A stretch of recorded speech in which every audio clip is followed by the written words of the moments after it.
Okay, I think we're good to go. Perfect. Thank you. Yeah, welcome to this meeting of the Digital Transformation Scrutiny Panel for Charnwood Borough Council. There are a number of things I would like to remind people of before we start with the items on the agenda. Please note that this meeting is being live streamed and recorded, and the recording will be made available on the council's website following the meeting. Under the openness of local government bodies regulations, people may film or record this meeting, and this is outside of the council's control. However, people wishing to film or record the meeting should do so in a way that does not disrupt the business of the meeting. Also, that the meeting is not disturbed, could I ask everyone present to please turn your mobile phones or switch them to silent to ensure that your environment is distraction free. And can I remind everyone that this is a public meeting, so please conduct yourself in an appropriate manner. Thank you. As this is a virtual meeting, it will run slightly differently. Members will need to introduce themselves and state their name and confirm that they can see and hear proceedings. This is important for the purposes of recording, attendance and transparency of the meeting. I will do this by undertaking an alphabetical roll call. Members will use their raise hand feature in the participant section of the Zoom software if they wish to speak, and will be allowed to do so in a queue system. Thank you. Right. We'll now confirm those who are present. Councillor Charles. Thank you, Chair. I can confirm that I can both see and hear the meeting. Thank you. Councillor Hamilton.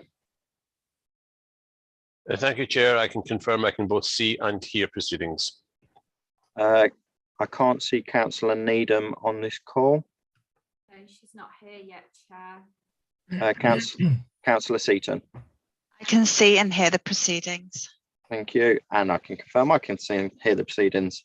I'll also ask each officer and attendees to confirm verbally that they are present and they can hear and see the proceedings. Paul Ward, Head of IT and Digital for Coventry City Council. Hello, yes, I can see and hear the proceedings. Thank you. Thank you. Councillor Rollings, I don't believe is on the call yet either. We won't be attending tonight, Chair. Kerry Barnshaw, Head of Customer Experience. Yes, I can confirm I can hear and see the proceedings. Thank you. Richard Bennett, Head of Planning and Regeneration. Yes, good evening, members. I can see and hear proceedings. Thank you. Thank you. Eamon Khan, I can't see him in the meeting either. No, Eamon's not attending this evening. Okay. Ed Brown, Democratic Services Officer. Thank you, Chair. I can see and hear proceedings. Thank you. And Sally Watson, Democratic Services Officer. Thank you, Chair. I can hear and see proceedings. Thank you. Apologies. Item 1, apologies. I believe we've received apologies from Councillor Gerard. Yes, that's right, Chair. And there's no other apologies. Thank you. Item 2, minutes of the previous meeting. Can you please confirm whether you approve the minutes from the previous meeting, please? Are we happy to do this with a show of hands, Sally, or do we need a verbal? Yeah, a show of hands is fine, Chair. Thank you. Okay. Yeah, that's taken as approved. Item 3, disclosures of pecuniary and personal interests. I don't think anybody has any for this meeting. Declarations of the party whip, there's none to report. Item 5, questions under scrutiny committee procedures 11.16. There's no questions submitted.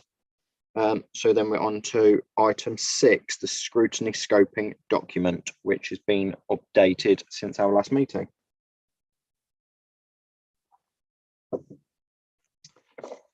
Have all the members seen the update? I believe it was just one line that was added.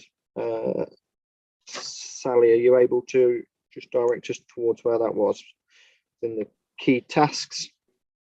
Yes, Chair. I believe that I removed a line from the scoping document which referred to the budget.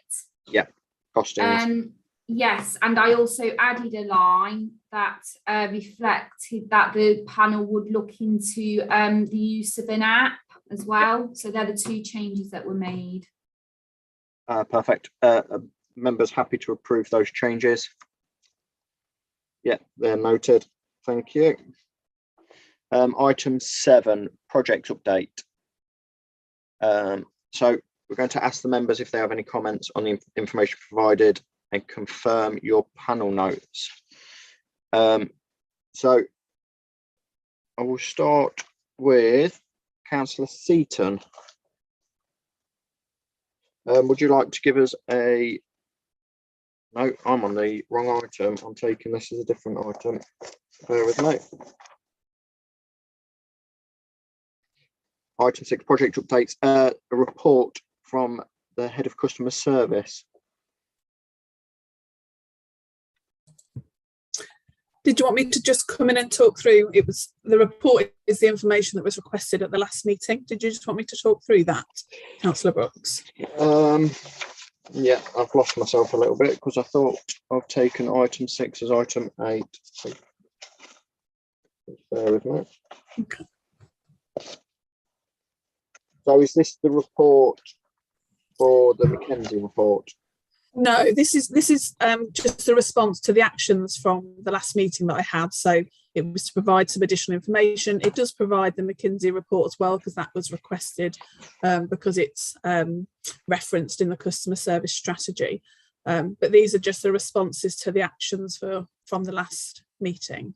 Yeah, if you're happy just to summarise and then, yeah, please. Yes, so in terms of the actions that were requested, so I was asked to show what the split currently is of how people are accessing information via the website. So the first table does just show that split over the last few months. So we can see predominantly people are accessing the information via a mobile device. So essentially that tends to be around 60%, changes slightly, but not much. We then have around a sort of 30-35% around that sort of figure of people going by a desktop, and then a very small amount of people accessing via a tablet. So it's just supporting that view of the importance of making sure whatever we develop obviously is mobile responsive, because that still is the preferred method of accessing our information in that way. Moving on, I was asked to provide a summary of some of the transformation work that's undertaken. I have put a note there that obviously the transformation programme was originally planned to commence just at the same time as the pandemic kicked off. So it then obviously was put on hold during that period of pandemic. So we have now recommenced some of that work, and there's just a bit of information in terms of those projects that I mentioned last time. So the garden waste project that's in progress, some elements are still on hold with that at the moment. Yep. Development control, we went in and did an initial piece of work that identified that actually would be more appropriate for that to be handled as a strategic review with support from an external organisation because of the speciality of that service area, and that's planned to commence later on in 2022. There's a corporate post project. Obviously, as a result of the pandemic, so much more is done electronically now, and it's appropriate to look at how best that we can handle posts to make sure that we can make necessary savings. That's currently at the draft report stage that's sat in my inbox for me to review before that will then go to the SWAT board for consideration. Yep. We've got a further project around corporate emails, and this was the fact we've got over 100 corporate inboxes and how best that we can improve the use of those to make sure the experience of the customer is better. So that is only just being scoped at the moment. That's a new project. We have the recruitment project, which is a review of our overall recruitment project and the system software that we use to make sure we're maximising the opportunity there and making it as easy as possible and attractive as possible for people to apply for vacant posts that we have. And then the final one there is around pool cars, which is a link to the review of the essential car user policy and is considering what opportunities there may be around electric pool cars. So again, that's work in progress. Moving on, I was asked to provide the link to the McKenzie report, which did reference some stats that were in the customer service strategy. Predominantly, this report references about people's expected ongoing use. So it was saying that there was around, I think it was around 75% of people are expected to carry on using digital services that they had adopted during the pandemic. So that is shared as an appendix. Yep. And then moving on, I was asked to provide some data on the most used online forms over the past 2 years. So again, there's a basic table in there that shows the type of form and the number of forms that have been submitted. Now I've did anything over 1,000 submissions. We have got over 100 online forms, but as you can see, actually the vast majority of them aren't used that much. So you can see our biggest use here is a bulky waste collection, but a lot of them do form around bins, garden waste collection. As expected, we've got things like the self-isolation grant. So that was the £500 that people that were self-isolating through COVID had to apply through. Again, we've got some business rate relief, again, very related to COVID, fly tipping. So a lot of waste on here. And then, as you can imagine, a lot around business grants, because obviously that was a huge service over the last 2 years. So that's obviously skewed it slightly. But again, if people wanted to see the full list of forms, I have got that and I can provide that as well. And then finally, there was a request to ask for the provision of data of abandoned online forms, but this isn't something we're able to report on. I think Councillor Rollins mentioned it, and I don't know whether he was thinking about abandoned calls, because that's something different and something we can get, but we don't have the provision of data of our abandoned online forms at this stage. So I haven't been able to provide that, I'm afraid. But I think that concludes all of the information that was requested from the previous meeting. Thank you. Any other members got any questions on that? I've got a couple. So the first one around the McKenzie report, I noticed the date on that was May 2020. Do you know if there is likely to be an update to that report? I don't know. There are a number of McKenzie reports that relate to customer behaviour around COVID. So there's a couple more reports that I've utilised in some of the research that I have been doing over the past 6 months that I can share. I don't know specifically whether that one will be updated, but as I say, there are some different ones that might be useful reading as part of this. As you say, I can share the links to those if that would be useful. Yes, I mean, please. what I was going to say is I did share, I don't know if you saw, I did share a couple of Lloyds Bank's Digital Consumer Index. They're up to date, and they have some very similar information and maybe more additional relevant information, and they are annual. So they do come out every year, and they were the 2021 one. So you may find actually what you're looking for is within there, and it's a really good information source for this type of topic. The reason for me asking whether there was an update to the McKenzie report is because this was done at a point of 3 months into COVID, and it'd be nice to see how some of their predictions and statistics, where they asked, or where they surveyed customers to see the likelihood of them making purchases online going forward, and there was a prediction made around that. It'd be nice to see how much of that has now formed into habit and how accurate those numbers were. As I say, I can have a look. You know, it's a consultancy firm that obviously produces this information, so I can have a look and see if they have got anything further. I do think some of those findings are probably supported by the information in the Lloyds Bank, but as I say, I will have a look and see if they have followed any of that up and see if I can access that, and if I can, I will obviously share that. Thank you. Yeah, the information in the Lloyds report is extensive, and although I've skimmed it, I've not been able to fully digest it yet. I imagine that's going to take me quite some time to really understand all of that. So that's one that I'm going to review later. The only other question I have at the moment is just a question around the corporate emails. You've said that there's approximately 100 corporate emails. When you say that, I'm assuming these are not individual emails. These are support at, or waste at, or planning at, that are managed by groups of people. That's correct. Yes, they're corporate group inboxes, not individual officer inboxes. And you're looking into a new CRM. Is the hope that the CRM will assist with these corporate emails? Yeah, I think the view of what we're trying to do with those is one, it was actually initially something that came, a query that came from the leader actually in terms of responses, etc., that then caused us to have a look further into it and identify that there was over 100. And actually one of the things we know about emails is because they're free text, people will write anything, and they don't always provide the information that is needed, which can then lead to quite a few backwards and forwards with the customers. The thought at this stage, obviously very initial into that work, is that by utilising something such as an e-form that is more structured, it would allow the correct information to be collected at that first point of contact, which would then mean we would obviously have less of the back and forth, which would obviously reduce officer time, improve the service to a customer. And obviously the forms that we have are linked to our CRM, so certainly for some services that would go in.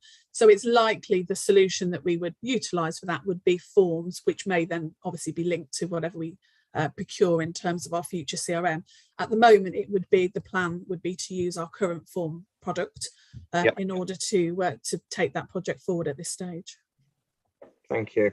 I don't think I have any further questions. I'll pass it back to the member, see if anybody else has. Yes, Chair. For me, it's more kind of observations.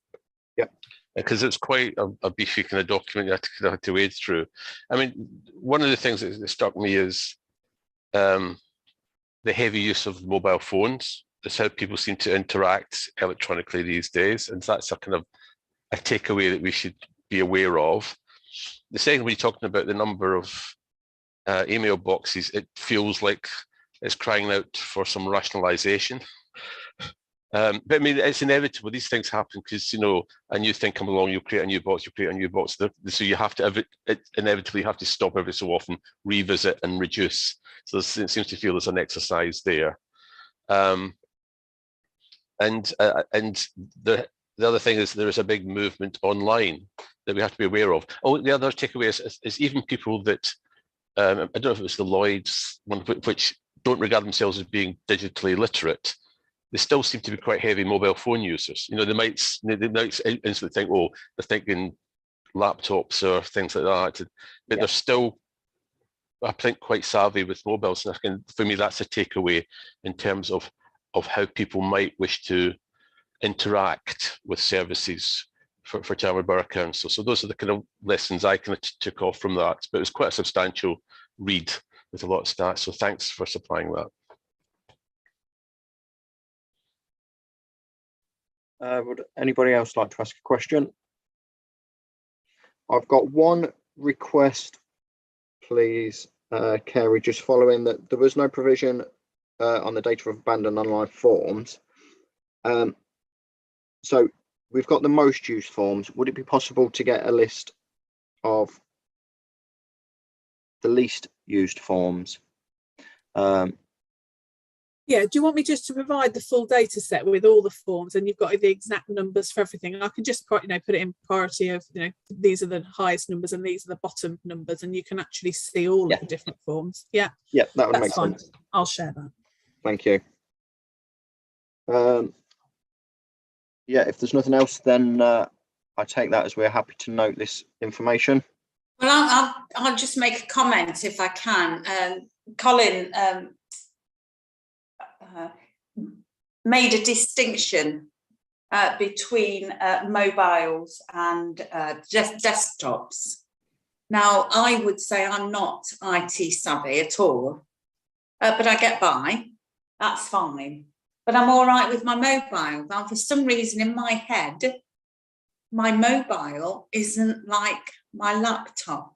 The intelligence isn't the same. So I'm at home with my mobile. It's a small thing. It's not threatening. Do you know what I mean? Whereas the laptop, it seems more invasive, that more people will be included in it. Whereas my mobile, I'm quite comfortable using my mobile. And obviously with the usage that people have used their mobile for, that's sort of crying out that an app. I don't know if it's froze for anybody else, but Councillor Seaton's frozen on my screen. A portal, probably, but they are the same thing, aren't they? You disappeared on us briefly then, Councillor Seaton. Oh, I got am I there? Yeah, you're back now. Yeah, right. We got app, and then you said something about a portal. Well, I presume apps and portals are really similar. Because I can't seem to separate it in my head, but that's me. Sorry. That's okay. But I'm more comfortable with an app. Yes. What I've just taken away from what you've just said there is that the user interface on a mobile phone, in the simplicity, you don't acknowledge that you're using IT. Yes, that's exactly what I said. So if we could apply that premise to our website in an app form per se, then we could reach more people without them knowing that they're using IT. So yes, I think that helps form the argument for the benefits of an application. But yeah, we can review that further on. Yes, I'm happy to note that information. Thank you very much, Kerry. Right, that was item 7. Item 8, feedback on tasks. Right, this time we shall go to Councillor Seaton.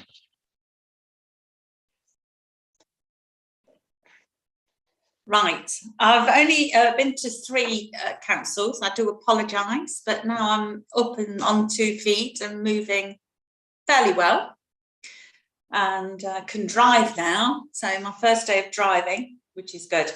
So I did look on the Aberdeen, the City Council at Aberdeen, and it offers everything.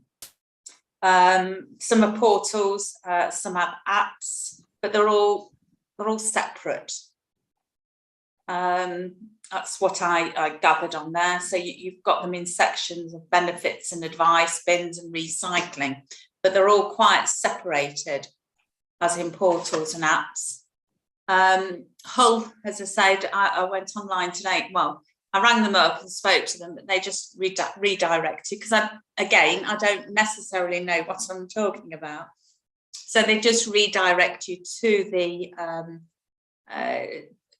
page that explains what the portals are all about. And I did actually like the way that was animated, and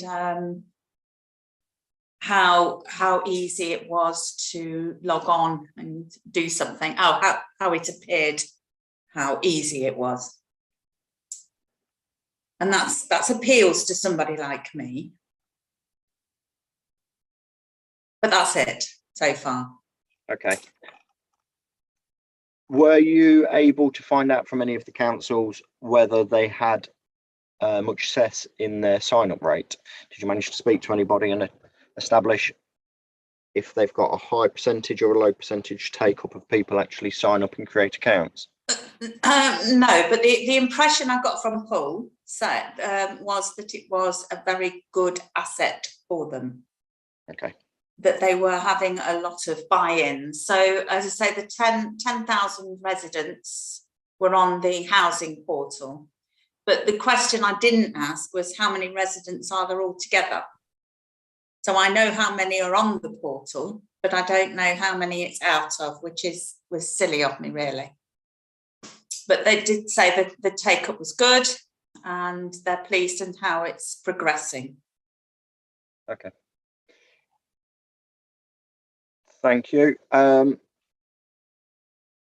Councillor Hamilton, would you like to offer some feedback on your findings?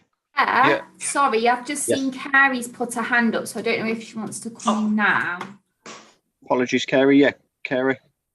Sorry, Councillor. I wondered if it's possible, if Councillor Seaton, I don't know whether you'll be going to any further councils. One of the things that we talked about last time that would be really useful to find out is, as well as the number of sign-ups that they have, is the ongoing usage. So, do they have those full 10,000 people regularly using it, or is it a smaller proportion? So it was just an ask, really, if you are going to approach any other councils, whether we can ask that question as well, because I think that would be really useful to find out. Thank you. Thank you for that feedback, Kerry. Councillor Hamilton. Thank you, Chair. What I did is I looked at, I was looking at what happens out in the commercial world. So I thought the best approach was to look at those with customer-facing roles. So I kind of focused on utilities. That's kind of the closest to us, really, commercially. And what I also looked at is how they approach the additional transformation programs and so on. I had a brief look at British Gas, but I spent a lot more time on Severn Trent as a kind of case study of how they went about this and looked at the fundamental principles. And it's quite interesting because they start with some key goals, which is really at a very high level. They talked about looking at the website and making it more responsive to help customers to self-serve better. So it's about self-service, people doing it by themselves. British Gas had their digital transformation aims slightly clearer. They wanted 100% of any task that they're involved with can be done online. Doesn't say it have to be, but it can be. They want to make things as easy and simple for customers with fewer steps. And also, this key thing we touched on, make sure that any online service can be used effectively on any device. Now, the interesting thing what we're talking about is that British Gas does have an app. Now, I don't think Service Trent does have an app. However, the website is designed in such a way it looks very simple on a mobile phone. It's very well designed. It's kind of quite simplified. And I did a comparison with Chandler Borough Council, and it's a lot, when you look at it on your mobile phone, it's a lot less cluttered. It's a lot simpler. And I think that's by design. So I know we are going for a refresh of our website, and I suppose that'll be one of the things we're looking at. They create a very simple, uncluttered approach. Some of it is a project management. I don't know if it's how relevant it is for this group. However, Severn Trent delivered their things in only 6 months, which is quite impressive. And they went through the stages they went through, but the key thing is the first thing is to really understand, and I think we've already touched on it, is what is it we actually do? You know, what are the services? What's the forms? What's it? So you understand the present, you map that out, and then you begin, well, how can we simplify things? And they went through that process. They talked about, interestingly, they love the jargon, they talked about simplifying it down to, in their case, 5 main user journeys. So in other words, can you cluster them all to just a few basic things, and that's your way in. So you would simply see 5 key things, and that's your starting point. In their case, it's kind of obvious things like setting up an account, paying a bill, submitting a meter reading, moving a house, report a problem, which is a bit of a catch-all thing. And I know that Chandler Borough Council has something kind of similar, where we have, you've got, recycling and waste, view planning application, pay online, housing, benefits and entitlements, antisocial behaviour. However, what I noticed with ours is you can't always easily navigate through to everything from that point. So there's clearly a piece of work that we can kind of learn from that. How can you create families of things as ways in to do that? They also did what they call comparative analysis, which sounds like we're doing. What's people like us doing? Yeah. And what can we learn from that? So we're not reinventing the wheel. And they did look at BT and they did look at British Gas, and then they you saw them kind of sketching out kind of simplified screens and so on, and working their way to where they now are, which is a far simpler, easier to use simple system. So it was quite. Obviously, I've got a lot of technical. It's not useful, but that was the key thing for me, is turn it into what they call user journeys. What's the key things? We already talked. What's the main stuff we do, and how can we create kind of families of that? And then very simple on the screens. You there's things you just press on, and then that takes you to that area. And it's a very simple, easy to use system. But again, the key thing is they didn't do an app. They just adjusted the website so it works very well on a mobile phone. So that's maybe something we can hold in mind. Whereas, of course, others did produce an app. So there's some optionality there for us to consider. So anyway, that was my key takeaways from looking at utilities and what they've done. But the key thing is get as much as self-service as possible, and get people kind of doing it as much online rather than phoning up and talking to human beings. So they can do it themselves. So much the better. Okay. Thank you. Has anybody got any questions for Councillor Hamilton? Thank you, Councillor Hamilton. Councillor Charles, would you like to give us your findings, please? Yeah, thanks, Chair. So, well, sort of leading on really what Colin was saying there. I contacted 4 councils regarding their apps. Now, 2 of them didn't want to speak to me. Okay. And I got in touch with Dudley County Council. They forwarded me on to Kirklees Council. Now, Kirklees are actually part owners of another company called Looking Local, which I believe provides a lot of the services that drive their apps. However, they did tell me they have had involvement in app, but they don't actually actively go out and try to, well, effectively sell it. Yep. They passed me on to another company called Cognovi, who I think are running the app for Kirklees and Dudley. However, when you actually go onto their apps, the user ratings are horrendous. So I'm not sure that this is actually at a point where it's particularly beneficial. I mean, I did manage to speak to the marketing and communications manager at Kirklees Borough Council, who was basically put more or less a salesperson for. I mean, they were trying to get me interested in something called Scan Station, which she said they were actually pushing rather than trying to sell any apps or anything. Where I think residents can actually upload documents, sort of a scanning device, I think, for uploading documents, which for planning and stuff, I suppose, and benefits and whatever would be quite interesting. But as to apps, I sort of almost disappeared into a black hole because there was nobody out there that was saying, oh, yes, we've got one and it's brilliant and you need to go and speak to these people. It was all rather quite, oh, no, we don't really want to talk about that, which I was surprised about. And again, they were sort of trying to push us more towards the front end website, but with these added on, systems that they can sell. Yeah. So not really particularly useful if we are looking to resource an app, I think, but that's what I got. Very interesting feedback, because obviously it's the opposite probably from what we all anticipated.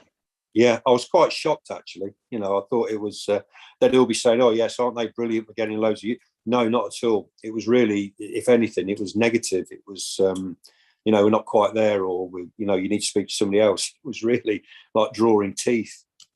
Okay. Has anybody got any questions for Councillor Charles?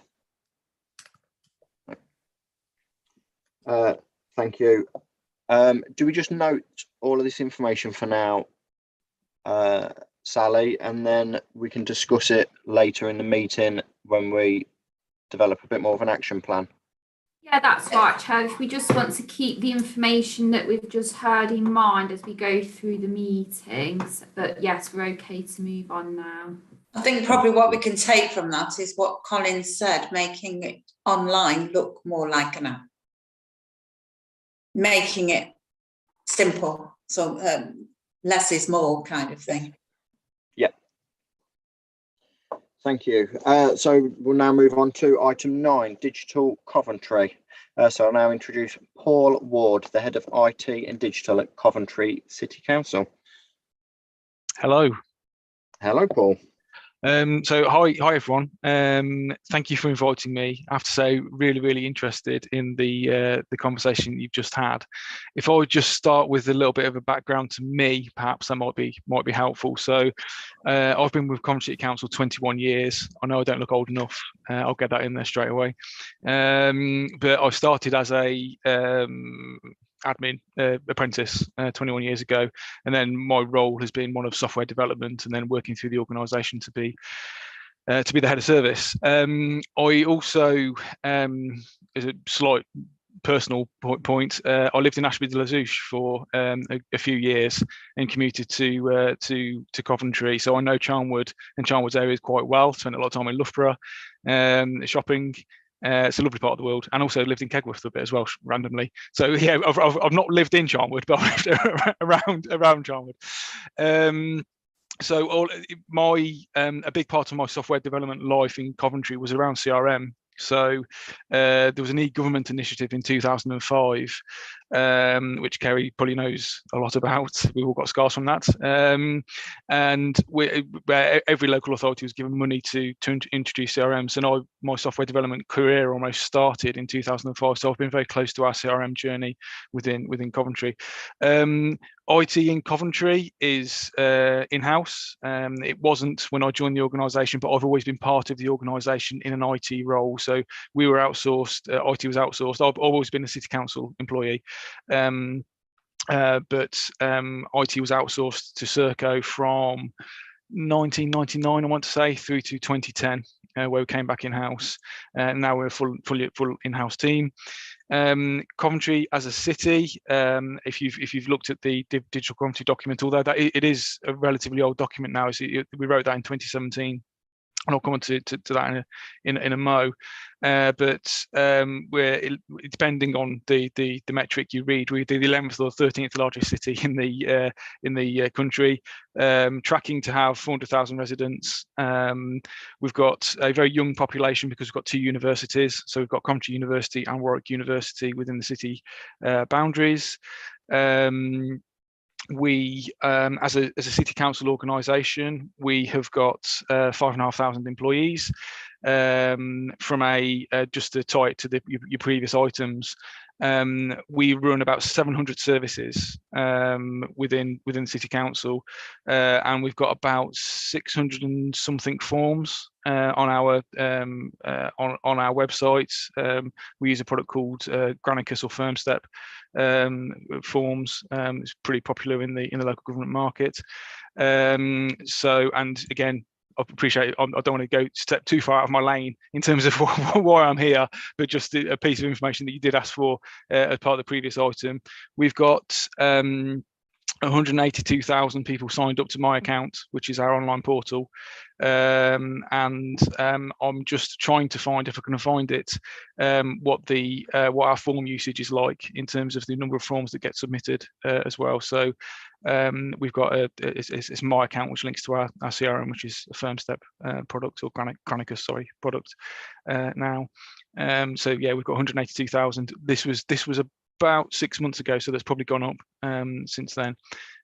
People that use our My Account functionality. But the reason I'm here, although I'm happy to take any questions on that, the reason I'm here is to talk about our digital Coventry strategy. So I won't throw a presentation up because I think you've seen the document itself.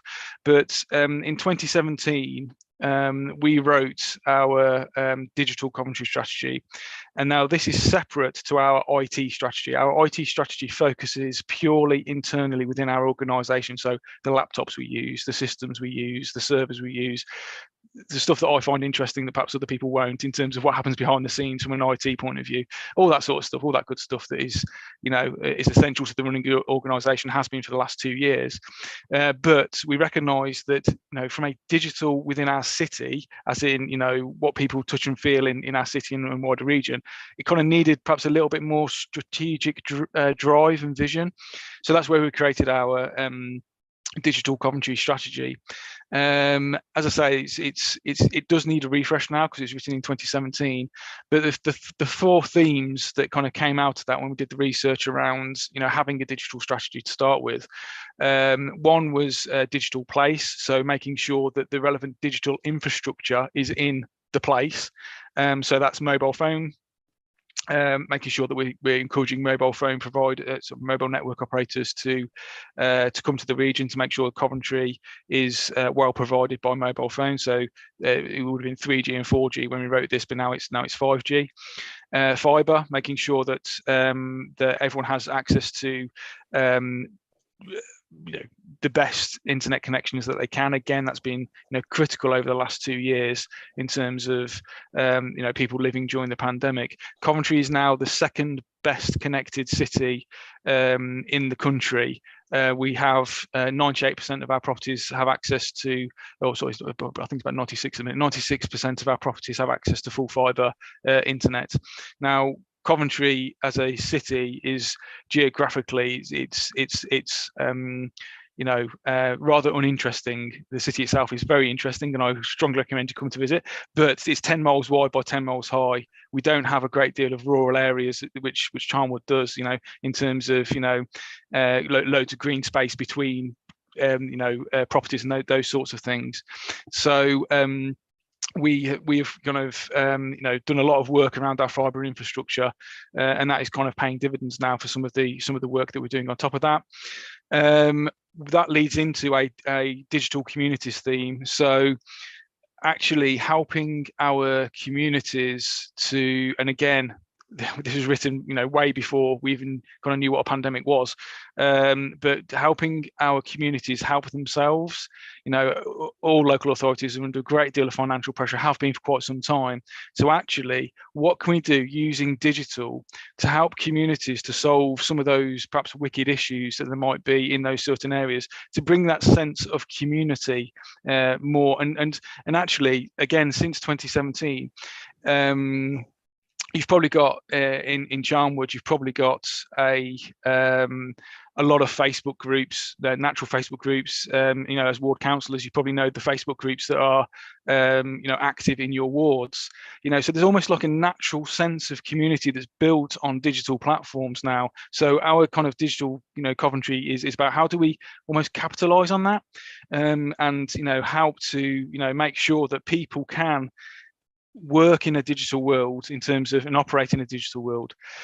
Digital customer and inclusion, and this is where it crosses over quite significantly to the conversation that you've just had. Every organisation is probably having a similar conversation, and we certainly are in Coventry, in terms of making sure that our customer offer makes the best use of digital technology. So again, during the pandemic, everyone's front door, organisations' front doors was digital.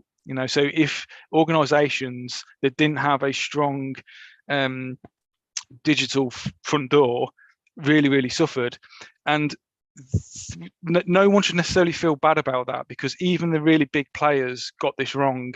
You probably all would try to get a online order and were sat in a virtual queue in Morrison's, or sat in a virtual. Now that was down to the technical stuff that sits behind the scenes in terms of their back end infrastructure couldn't take the load that was put upon it. So even the big players that have got budgets that dwarf local government budgets, they don't always get it right. But from a customer point of view, absolutely making sure that we are making the best use of digital, but importantly, that is an inclusive offer. So and this is inclusive in every sense of the word. So this isn't just about digital inclusion. It's also making sure that we aren't say closing down access channels that make it very difficult for certain sectors of our community to therefore access a service. So and that isn't always a digital thing. We are focusing on digital inclusion, making sure that people have access to, again, internet's not necessarily a big challenge in Coventry. Affordability of internet, that is a national thing that we are trying to do something about. But access to devices, access to data on mobile devices, the big thing, and the big thing that I recommend you perhaps read in the Lloyd's report that I think Kerry provided, is around skills, digital skills, because giving people a laptop, giving people a mobile phone is fantastic. But so what? They need to be able to use it, and they need to be able to use it in a safe way. Increasingly, we live in quite a threatening space from a cyber point of view. So if they need to be able to kind of work in that safely. So digital customer inclusion, and then finally digital workforce. So again, this is probably a bit more of an internal one to the organisation, but the sense really from the digital strategy was one of actually how do we make sure our work, officers in Coventry, the 5,500 employees that we have, 5,500 users that we support, how do we make sure they've got the best technology that they need to be able to do their jobs and those sorts of things. But then actually, how do we create the environment and ecosystem within Coventry to encourage businesses to move to Coventry? From an inward investment point of view.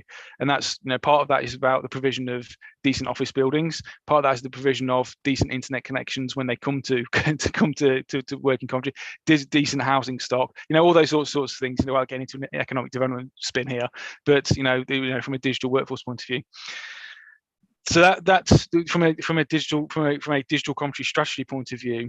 Now dial forward to where we are, and 2 years ago, so about 2020, actually it was just before the pandemic really started, before lockdown started, we started to really want to supercharge our approach to digital within Coventry, and that was to take more of a partnership approach within the city in terms of, okay, well actually the city council and Charnwood Borough Council, we're a major kind of entity within our regions, but actually we don't have the money, we don't have the power, the people capacity to necessarily do all of this stuff by ourselves. So actually, who are the other big players in Coventry for us that are in this space to help us really push forward on the digital agenda? So for us, that was our local enterprise partnership. Coventry Warwickshire Local Enterprise Partnership. That was the Coventry University, particularly. They share the city centre with Coventry City Council. That was Vodafone, who are they're now our mobile network operator. They were Coventry University's mobile network operator, and that was Wasps from the rugby club, who own the major stadium in Coventry as well. To really start to supercharge, how do we approach digital to really start to make it something meaningful for people? Because it's great, me looking at the Ofcom ratings to say, oh look, aren't we great? We're second in the country in terms of connectivity. That doesn't get me much purchase with my next door neighbour. They're not interested in that. They want to know what that means for them. The people in the street in Coventry, it's great they can get access to superfast fibre and full fibre, but what does it actually mean? What's the difference it makes to them? So we're kind of taking a much more partnership approach now to the digital comm strategy. We are going to do a refresh of that strategy. There's going to be a stronger focus on data in terms of what data and how do we do a data analytic thing around we've got all these sensors in Coventry and on our networks. What does that mean in terms of what we can do to actually really start to shape Coventry as a place, in terms of understanding how people are using our city? We've got the connected autonomous vehicles, which I'm more than happy to take any questions on. We've got we've got the world's first drone airport, that's as a demonstrator that's coming up in the city centre. That's going to be come online in April. We are currently City of Culture. How do we know how our city has changed as a result of City of Culture in terms of how it's been used? How many people have visited, all those sorts of things. So we want to take a much more data-centric view to this. And then finally, again, coming almost full circle to the conversation that you had on the early items on your agenda, one of our themes of our IT strategy, our internal IT strategy, was developing the concept of Coventry as a platform. So you might have seen this, and I'm sure Kerry's got to come across this in terms of the concept or the buzzword, for want of a better phrase, of government as a platform, or local government as a platform. So this is basically the concept of and the pandemic, in terms of the websites that people have used to register LFT tests and those sorts of things.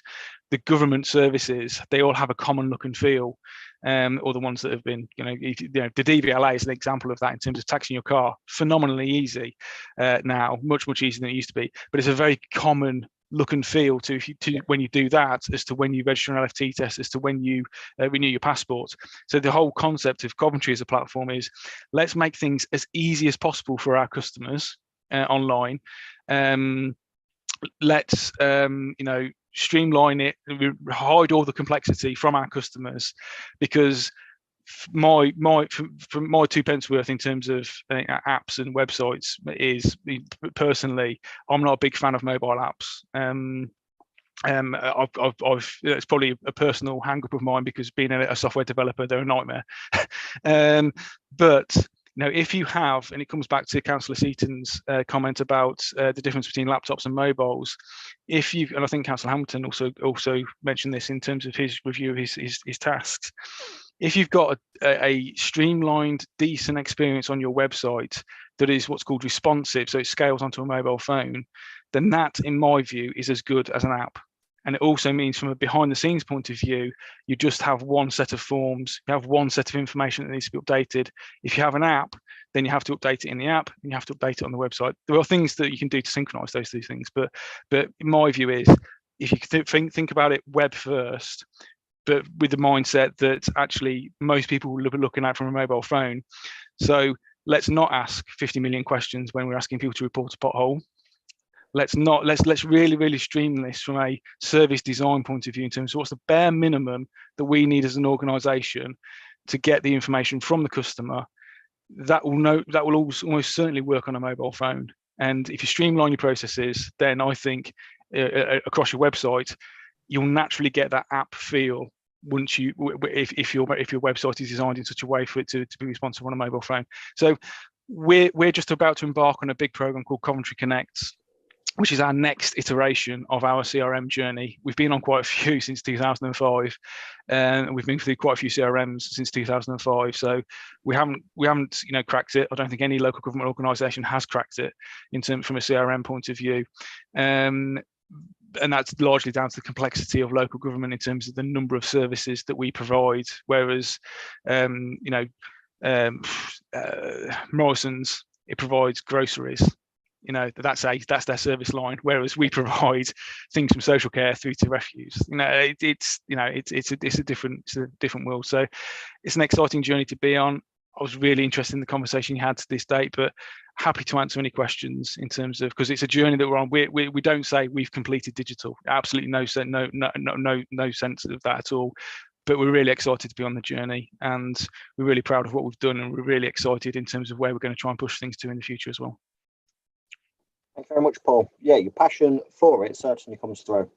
I'll open it up to the committee. Has anybody got any questions for Paul? Yes, Chair. I mean, thanks for that. That was a complete holistic approach, but it sounds like you're doing in Coventry, which is brilliant, and also kind of multi-party, which is great. Something we might to think about later on.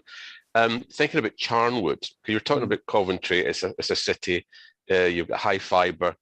When you hit the villages, when you hit kind of quite a rural district, yep, it's not so much fast broadband as kind of low bandwidth. You still have that issue. So one of the issues that perhaps more rural boroughs might have to think about is something that's not too heavy on the bandwidth for some time. There's some issue, you mustn't have rural exclusion. Because in Loughborough, I live in Loughborough, and I think we'll be fine. But I'm quite sure there'll be a little kind of that's out in the wolds. There'll be little hamlets and villages that it just hasn't quite reached there, and we mustn't do something that's going to be too slow or sluggish for them where they are. So not everyone's going to have 5G, and I suspect not everyone has got 4G. Depending where you are. So that is a factor that we may have to be mindful of. Is it something that you're mindful of in Coventry, that not everyone has got super fast access, but then what happens to them so they still have a good user experience? Yeah, no, absolutely. And I think that there's we are in a fortunate position, and there was the history as to why Coventry's in a fortunate position is because we chose to build our own fibre network in the early 2000s. We then sold that to a company called City Fibre, and they've gone on to develop it further. Not everyone is in that position, and I think that there are a number of government schemes, superfast broadband schemes, BD UK being one of them, where rural areas should be being prioritised in terms of fibre provision. So it lessens that divide, and the government universal service obligation around internet connections is every property should be able to get at least a 10 megabit per second download. Now, 10 megabit per second download is enough to stream a high definition film on Netflix. So that should be more than enough to do online stuff to your local government organisation. What those figures look like for in Charnwood, I couldn't tell you, I'm afraid. I could tell you we've got 4 properties that don't meet the universal service obligation in Coventry, out of 145,000 properties, but not everyone's in the same space. But you're absolutely right, and it comes back to almost to my point around service design, that people. There's a whole kind of concept around local government is, are our customers because do they have a choice in terms of if they're contacting us? I'd like to think we are. I live in Coventry. I'd like to think I'm a customer of my city council as well as an employee of our city council. but the experiences don't need to be, you know, overly flashy. They need to be functional, they need to look good, and they need to be simple. All of those things, for me, indicate a requirement for low bandwidth. So even for low bandwidth users or people that have got no low bandwidth, I don't think online services from a local government point of view necessarily would trouble that too much. But I'm not belittling the point that actually in rural areas there are still some very big issues around the digital divide. Thanks for that. Can I maybe ask a question of Brenda? Because you're a county councillor, is this something that, because it feels like a county level for us, because we have both county and two-tier, is this something that is a kind of conversation at county level about getting Leicestershire, about the issues about broadband amongst the villages across Leicestershire? I don't think it's a Charnwood issue. No. Again, I'm going to say something that I probably don't necessarily understand, but the broadband width is something that is prioritised and has even arrived at Barkby and BB. All right. But we are at Thurmaston. We are now fully fibre, city fibre. Okay. Dug up Thurmaston last year and put it back together again. Just about. Just about. So we benefit from that, but we benefit from being on the boundary of the city. Okay. So we piggyback on the city's bandwidths, really, and quite a lot of industrial estates that are on the edge of the city. So that's where those big tall things are that I can't think of the names at the moment. And it'll pop into, yes, that's it, masts. See, I read your lips then, Kerry. So we've got quite a lot of those from the city, and I think Birstall probably benefits from the same because it's on the city. But when you go to the Wolds, they haven't got something to piggyback onto, have they really? So, but it was an initiative about 6-7 years ago to improve the broadband, I'm going to say it again, width in the county, but it's spasmodic in different areas. So whether that answered your question, Colin, because I said because it's not a conversation we'd have at Charnwood, but I could see it being a county council conversation. It sounds like actually we're probably actually in a pretty good place, but there will be, for us, there will be little pockets that will remain probably for some time that will have quite low bandwidth, and we just have to be mindful of that. But it looks like most of the residents will have a fast fibre.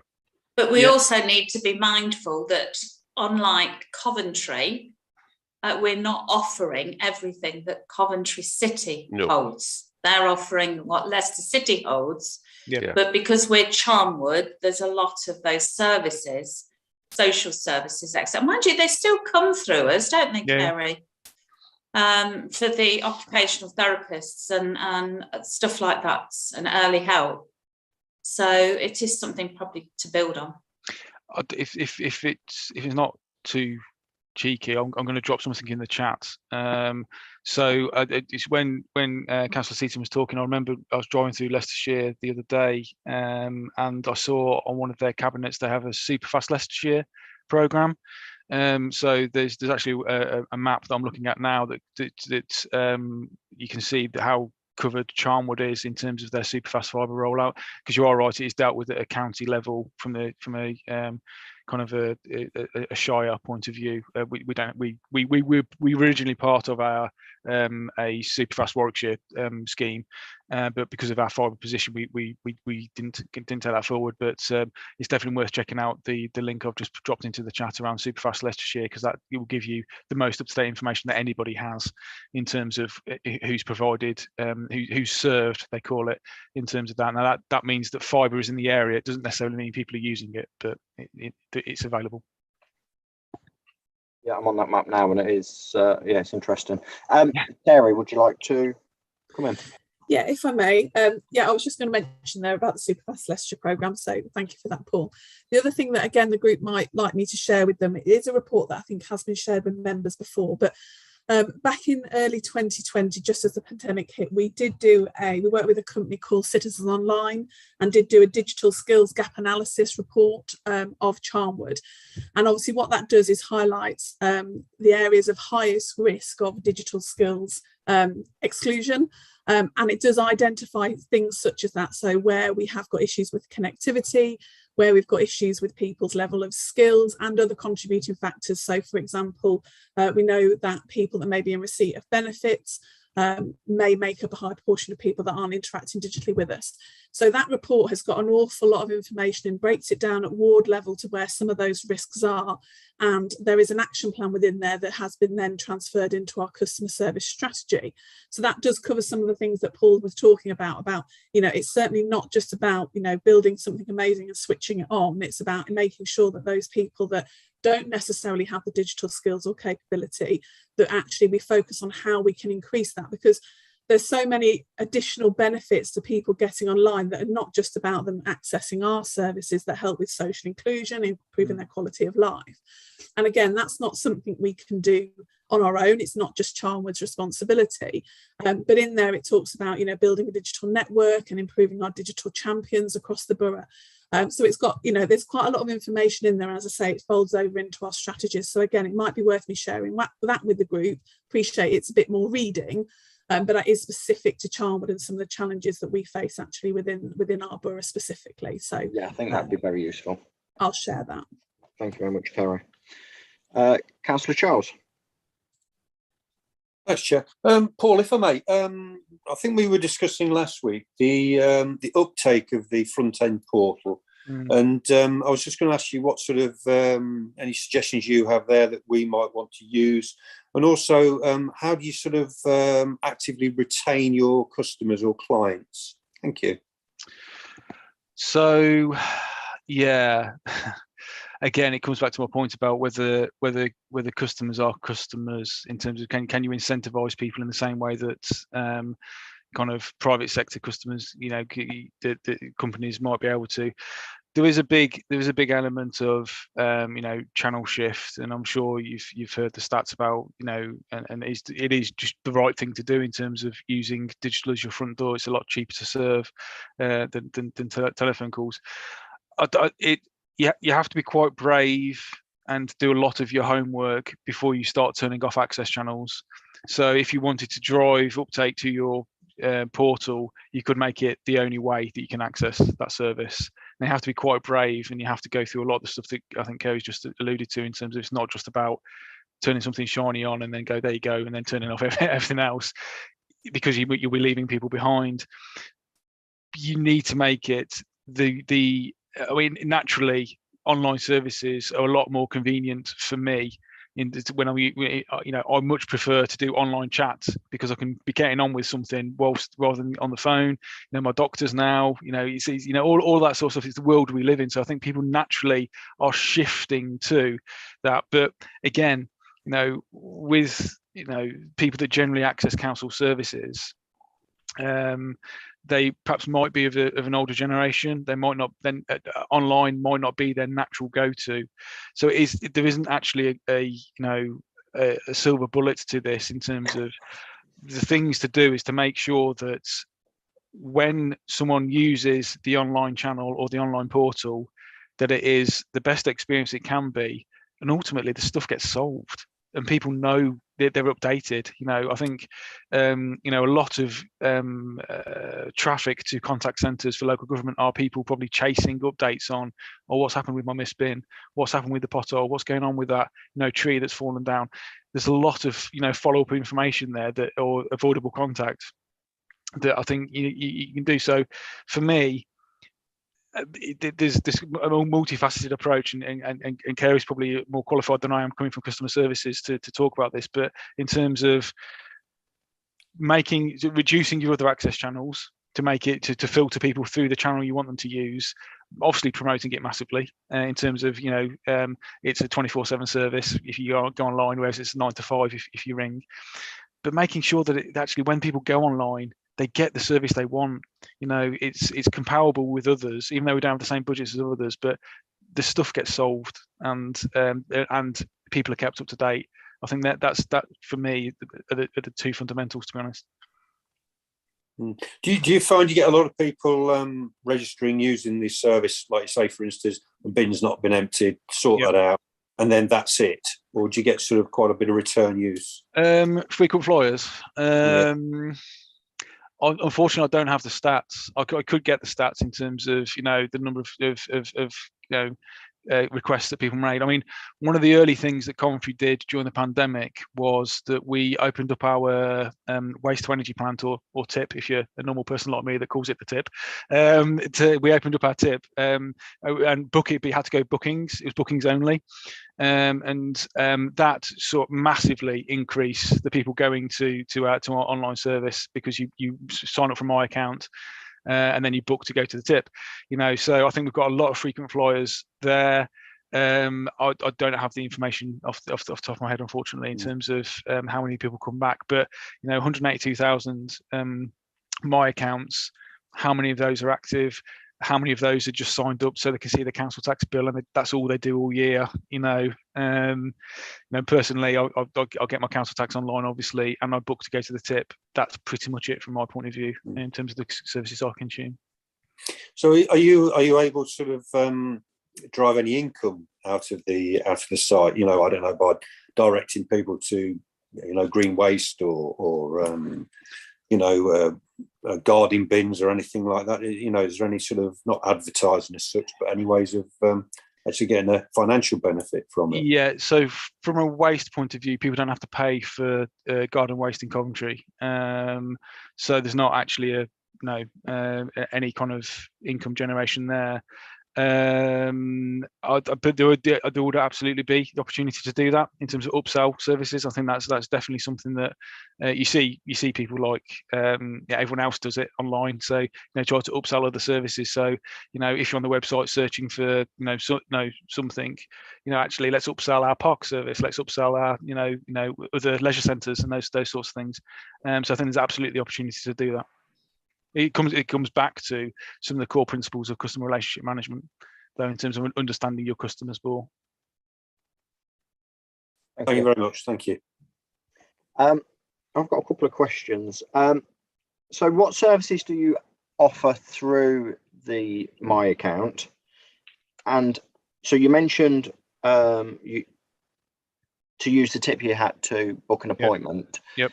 Can you book an appointment without creating an account, or is that the only way? That's the only way, and that's by design. So that because you have to be a Coventry resident to use our tip. So there's an element of validation that takes place when you sign up to My account to make sure you are a Coventry resident. So that's why we force is the wrong word, but you have to be a signed in user to be able to book to go to the tip using My account. In terms of the other services, we've got a lot. We've got about 600 forms on not a majority of those. So our refuse services, our registrar services, so births and marriages are online. I can get you a list, and I'll send it to Sally for inclusion. But in terms of what online forms we do have, I don't have that list to hand, unfortunately. Thank you. But what percentage of those forms do you have to have an account to be able to complete? So anything whereby you are we're taking a payment, anything whereby you're making a booking, so that's registrars. Everything else you can just do it anonymously. We encourage people to use My account because it allows us to then feedback to them. If people are just reporting stuff anonymously, it's just a ticket, for want of a better phrase. We can't go back to the customer there. But our kind of principle basically is, if we need to take a payment, or if we need to take a booking, or if there is a need for backwards and forwards with the customer, then you need to be signed into My account. Everything else we do accept anonymous. inquiries. But the principle being, we do try to promote people into the My Account space to sign up for an account for customer relationship management reasons, really. Yeah. And do you have a system within that to provide status updates, like you mentioned earlier, following up chasing of a uncollected bin? Yeah, we do. But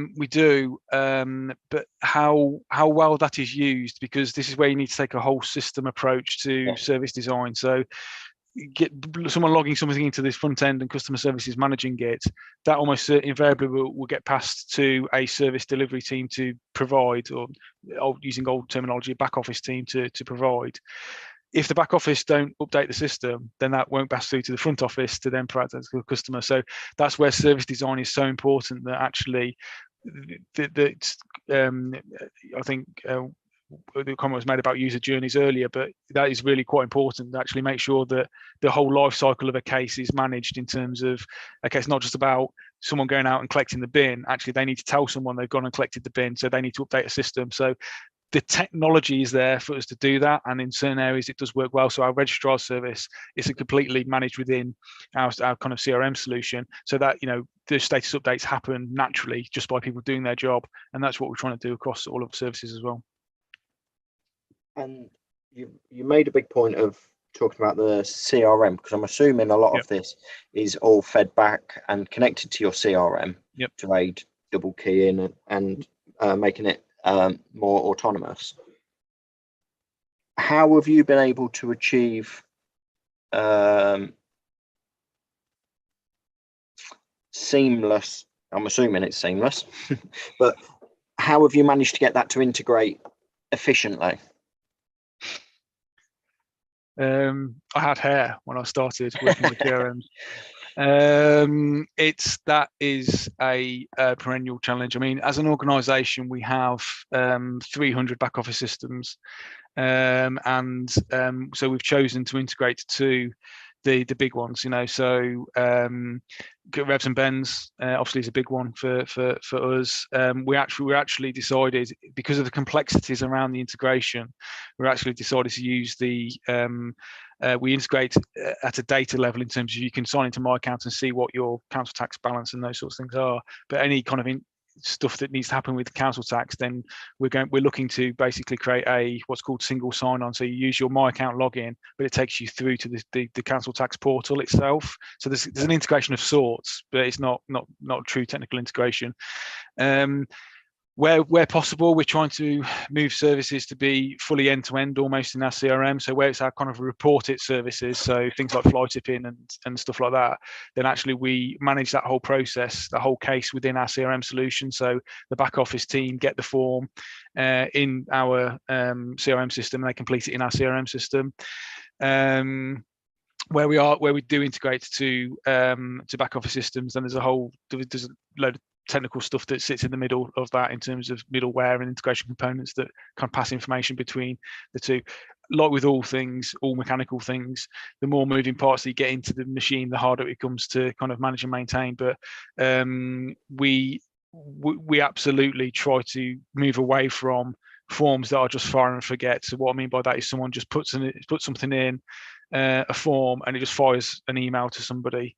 That's useful, but actually the whole journey piece is actually more useful in terms of for everybody from a back office and front office point of view.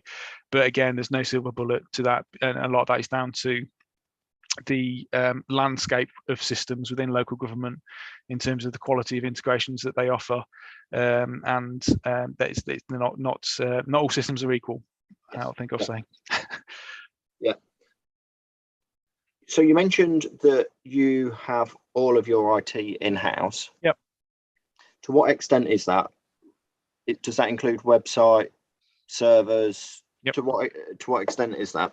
So it's everything. But just to for clarity, our website sits as part of our communications team. So I'm not responsible for our corporate website. My technical team do support our web editors who sit as part of our communications team, because it's seen as a communications channel more than anything else. Yep. So they sit there, but from an IT point of view, we are fully in-house in terms of servers, systems, network, data warehouse, cyber security, all those things all sit in-house.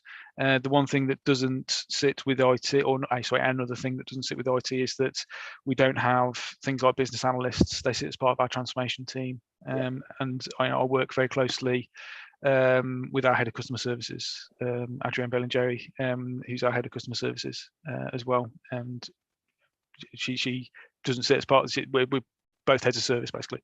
Yes. So do you believe that you would have been able to achieve the same results if you didn't have all of that in-house? So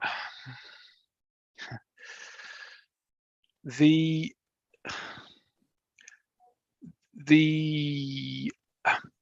being in-house has given us more autonomy and more control over cost in terms of our ability to do things. It depends on the type. If IT in Charnwood, which I believe it is outsourced, is it not?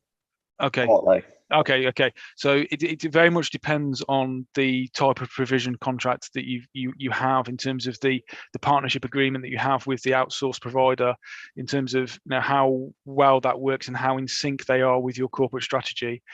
Being in-house means that we are entirely part of the organisation. We ebb and flow with the priorities of the organisation. Whereas if you've got a contract which was set up in, let's say, 2015, the world is completely different since 2015.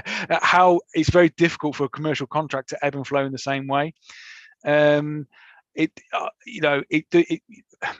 does. It's not all all rosy being in-house. We have the challenges around. We can't compete salary wise with we were outsourced to Serco, so Serco were able to offer a market rate for developers. We're on the obviously local government scheme in terms of pay. They're not comparable.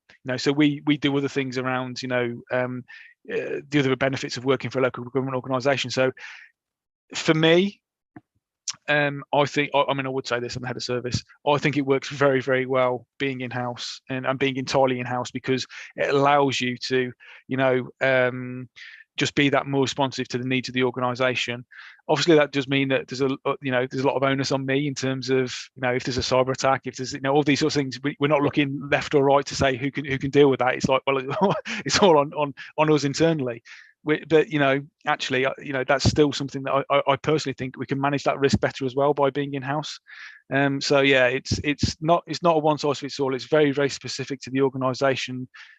Each organisation, each in their own. But the business case as to why IT came back in-house still stacks to this day in terms of why we came back in from the outsourced agreement that we have. So that I'm sure our chief exec would make the same decision today, probably over and over again. One of the queries I've got is whether we outsource our web development and getting that to then integrate with a CRM to aid with that autonomy. I don't fully understand at the moment how we could get that to work effectively without having the resource in-house, but that's something that we'll have to look at and discuss with Carey and the IT team. And take their view on that as well.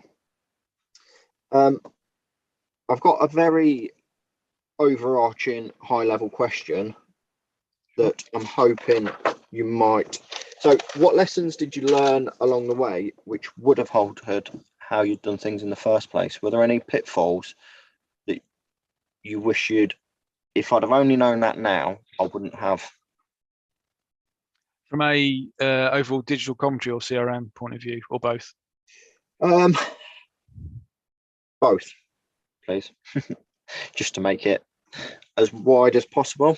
So from a CRM point of view, my personal opinion is that in 2005, every bad element of the IT industry came out to play in 2005 in terms of it became a very shark infested place. Every supplier just all of a sudden became a CRM provider overnight, irrespective of whether they could do it or not. Yeah. And I think that there's there's a lot of, everyone kind of jumped in 2005 to meeting e-government directives and stuff like that.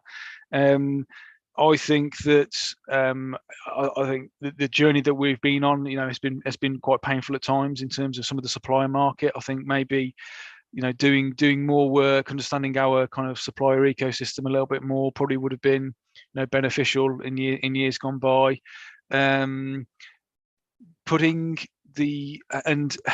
In reality, the IT industry has only really relatively recently caught up with what the actual demands of our customers and our consumers are. And again, this has been supercharged over the last 2 years because of the pandemic. People's needs have changed. How I interact with businesses now has changed in the last 2 years more than I ever thought it would. And I think the IT industry has only just caught up to actually be able to offer those sorts of things to local government. So I think having that unrelenting focus on customers and their needs and what they want, and marrying that with what they need, I think for me is something that absolutely we should do, and we've tried to do that from a commentary point of view. It's just the technology necessarily hasn't always been supported that.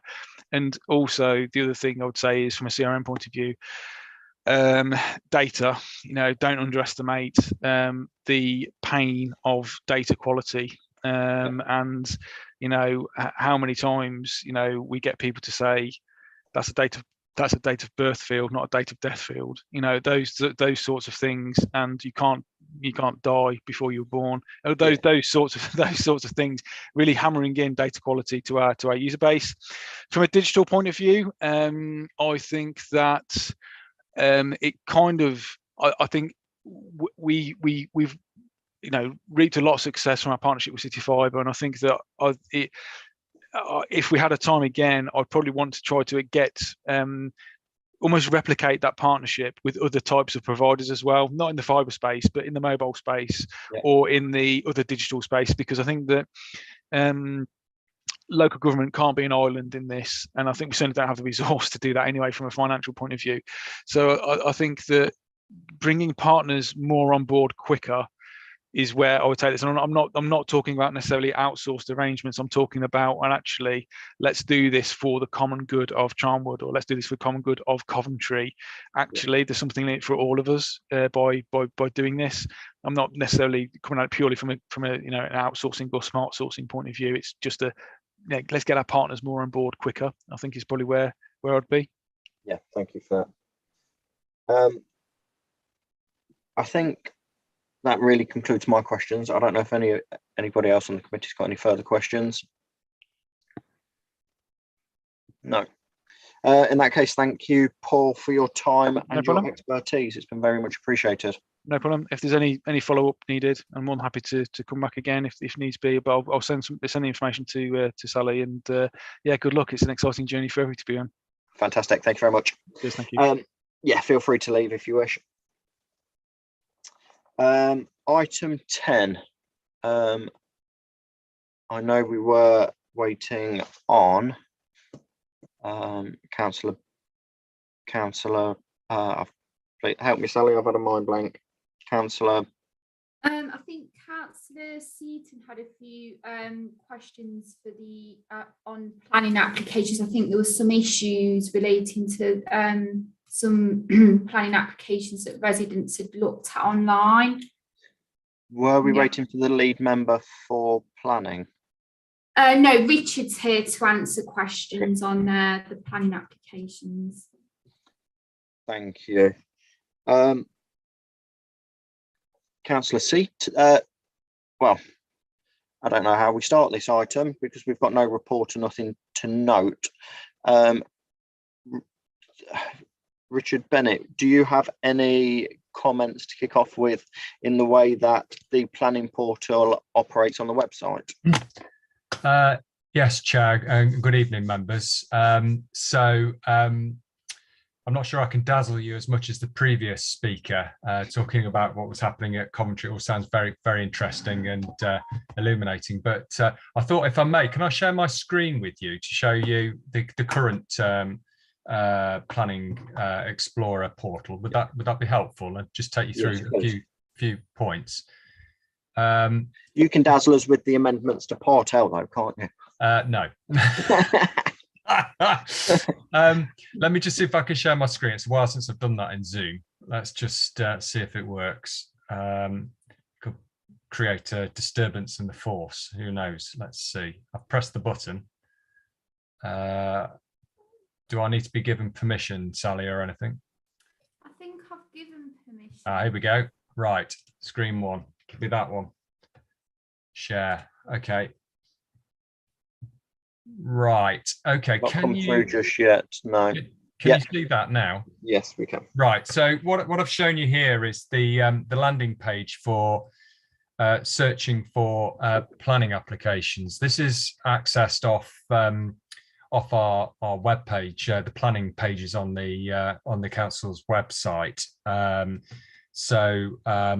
If I just show you that. There you go. So when you land on planning applications on our website, you can search for a planning application, and it takes you to the search tool. This is the Planning Explorer portal. If you have the planning application number, you click on the specific application and type it in just there. If you don't know the specific application, you can do a general search, and that has these search criteria and date search, and you can sort of filter your search. I have to say that some people find this quite difficult to use. It's not particularly sensitive unless you type in exactly the right characters. Sometimes you get no response at all from it. There is help and guidance available just from the left bar there, which tells you how to use the search tool. It links to a this document here, and it gives you specific advice on how to use the portal, and including that you have to have the latest web browsers. So that's Internet Explorer 11, Chrome, or Firefox. If you've got old browsers, then it won't work. And all the advice is set out here on how to do a general search, and how it works, and also how you can obtain further details. Now, the other curiosity about searching for applications, sometimes people are looking for a planning appeals and they're searching for that information from a planning application number, but planning appeals have their own search, and you can see here in the bar, you need to search for a specific appeal. So they're not linked to the same file in the back office system. They have their own file number. So they're important things just to point out to you. Now, I think because the search tools are a little bit clunky, this is an old tool. We've come a long way since this was originally deployed in the council. There are other ways that you can find planning applications, and I just want to make you aware of the council's GIS, which is available online through what's called the IMAP, which is driven by the council's corporate GIS system. And I've set this up. Hopefully it's going to remember what I set it up to do. Who knows? Let's see. Just see if I can zoom in. Right. So I've got to load the layers again. That's unfortunate, but I will just do that. So what you've got here is a mapping tool, and you can select the layers that you show on it. And there's a range of information available across the council. So you choose your map layers, and here are all the various different layers that are available to the public. And local plan, for example, you could see the local plan proposals map. But also you've got stuff there from cleansing and ecology and various other things. So we're interested in planning and building control information, and all the building control notices and planning applications going back to the 1970s are available here on the IMAP. So we don't want to load everything because it will slow it down, but I will just load all the planning applications from 2020 onwards, so the last couple of years, and show you what that looks like. So I've selected the layer, and we'll just let it load that. It'll take a few moments. There you go. So you can see the various different planning applications which it's loaded up. If you click on that, it will tell you what the proposal is and what the application number is. So if you're searching for something, you know where it is. You can do a geographical search using the map as your search tool. Grab the application number like that, copy that, go back to your search tool, wherever we were a moment ago, appeal search, there you go, search for a planning application, search for a specific application, drop the application number in, search for it, and that's your application. It's the Loughborough Police Station as it happens. And all the information for the application is available. View the related documents.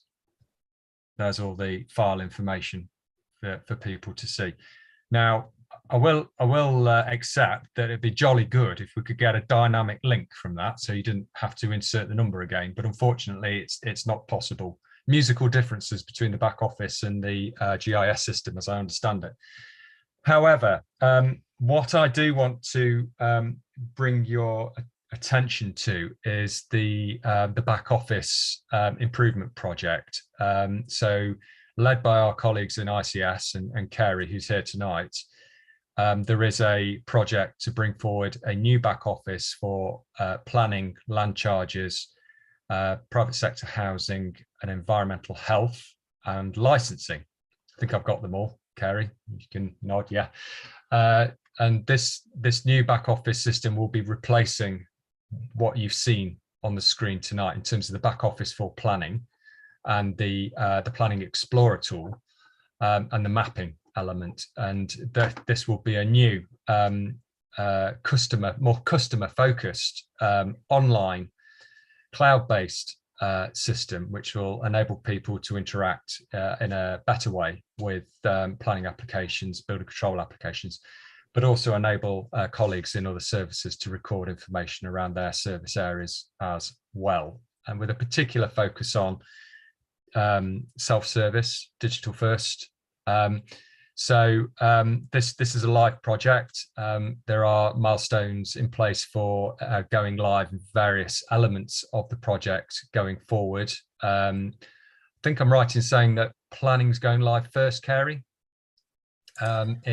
in April, I think it is, with the first phase of the project, with the cloud-based version going live in July time, later in the summer, with other service areas following quickly line astern.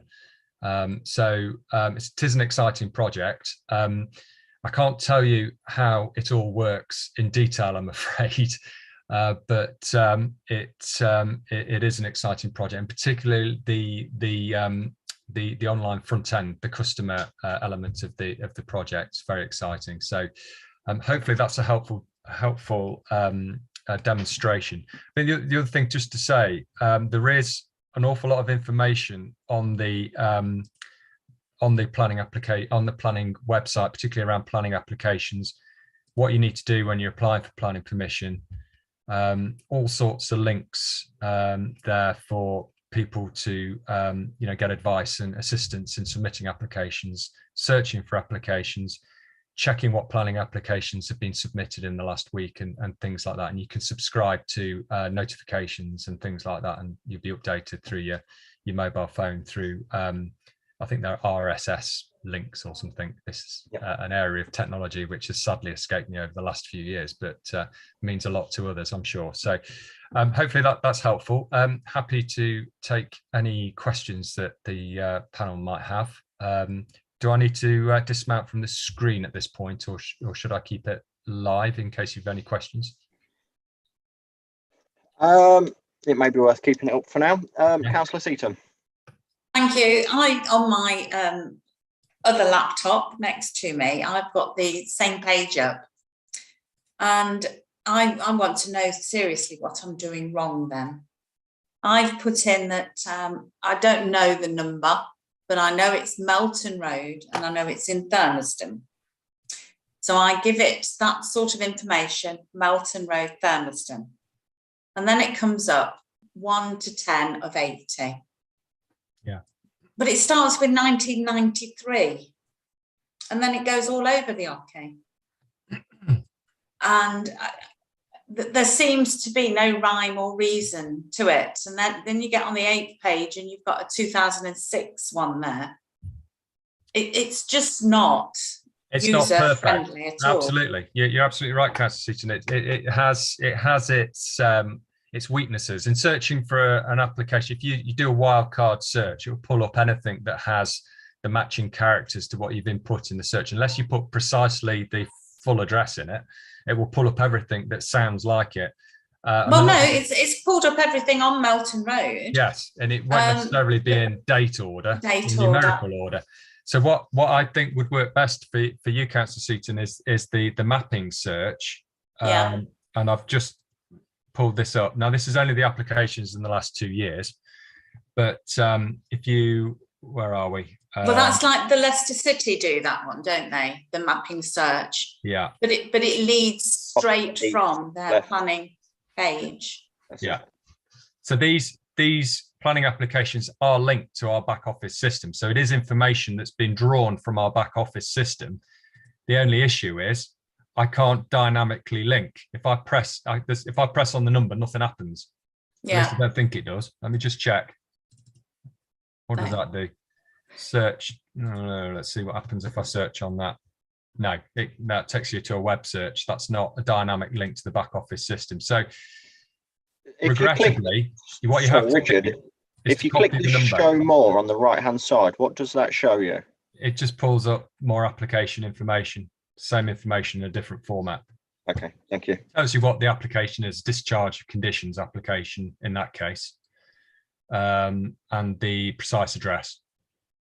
So where exactly do I pick that up from, Richard? So if perhaps I share the link with Sally after this meeting, she can circulate it with the minutes or to members of the meeting, so that you've got that. It is by the time this happens and 1993 appears, I think, for goodness sake. Yeah, I agree with probably you. less letters in it than that. I think the thing to say, Councillor Seaton, is that there is an end in sight to your pain here, because we are promised that the new back office system will have much improved searching criteria and be much more customer focused. So hopefully that will be a big benefit to you and remove the need to put a cold flannel on your head when you're looking for information. But in the meanwhile, the mapping tool works quite well because people can relate better to maps and see where things are rather than searching on addresses and that sort of thing. So perhaps that's going to be your tool of choice until we get the new system up and running. Well, when I went on the Leicester City one and just messed around with it, it was to find information about the residential homes that are being the development that's being developed just in the city for old people. Yeah. I have to be careful of that because I'm one of them, aren't I now? It was interesting to find opposite was planning permission for a coffee shop and things like that. Yeah. So it was, I found it interesting going on the map. So yes, this will be useful for me. So just on that, I mean, if you look at this extract from Melton Road here, I've zoomed in this sort of pocket of planning applications, and you can see the relationship between them all. They're all different colours, so you can see how they overlap and what have you. But you could take your time to query each one of those and see what they were. And if you wanted to go and look at the file, just copy the number down and go and do a specific search, and you'll land straight on that application. Okay. Thank you. So is this something that can be accessed through our website? Indeed, yes. There is a link to the IMAP on the corporate webpage. Forgive me, I didn't check before this meeting where it is, but it always used to be on the homepage.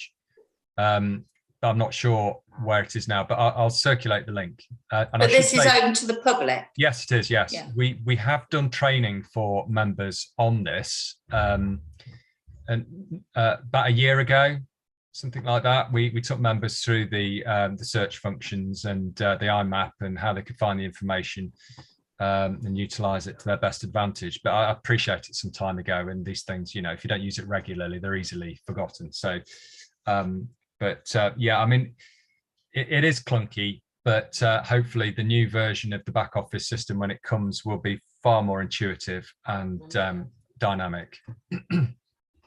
That's what we like. Yeah. Thank you. I think what we'd queried previously to now understanding that we've got this new system coming in April is, for instance, Syston has the ability to put pins onto a map of all of the live applications. And it seems that their system was a lot more user friendly than ours. And was there any way to be able to adapt the same premise of that pins on a map for live applications to what we're doing? And it sounds like with the new system it's going to be a lot easier, but I'm just curious as to why Syston's been able to do it as a parish council before we... I don't know actually, councillor. I'm not sure what Syston are doing. If they are dropping pins onto a map of planning applications, it can only be in this environment here. And I'm not aware of how you do that. I'm just going to have a quick look. Draw, might be able to. Oh, here you go. Drop a pin. Look, I've never done this before. Let's just see if I. Just bear with. Pin. Just to come in, Richard, that would only be on the map that you're looking at. That wouldn't then be a map. Once you drop that pin in, it won't stay there for everybody else. Right. I can't get it to stick as it happens, but I can select different colours of pin. I don't know how to drop them down. So for Councillor Seaton's question earlier about finding a live plan application on Melton Road. So you can just with your pointer, with your cursor pointer, you just click on the polygon and it pulls up the data. And then you just, if you want to know more information, just press show more and it gives you the application type. And obviously the application number's there.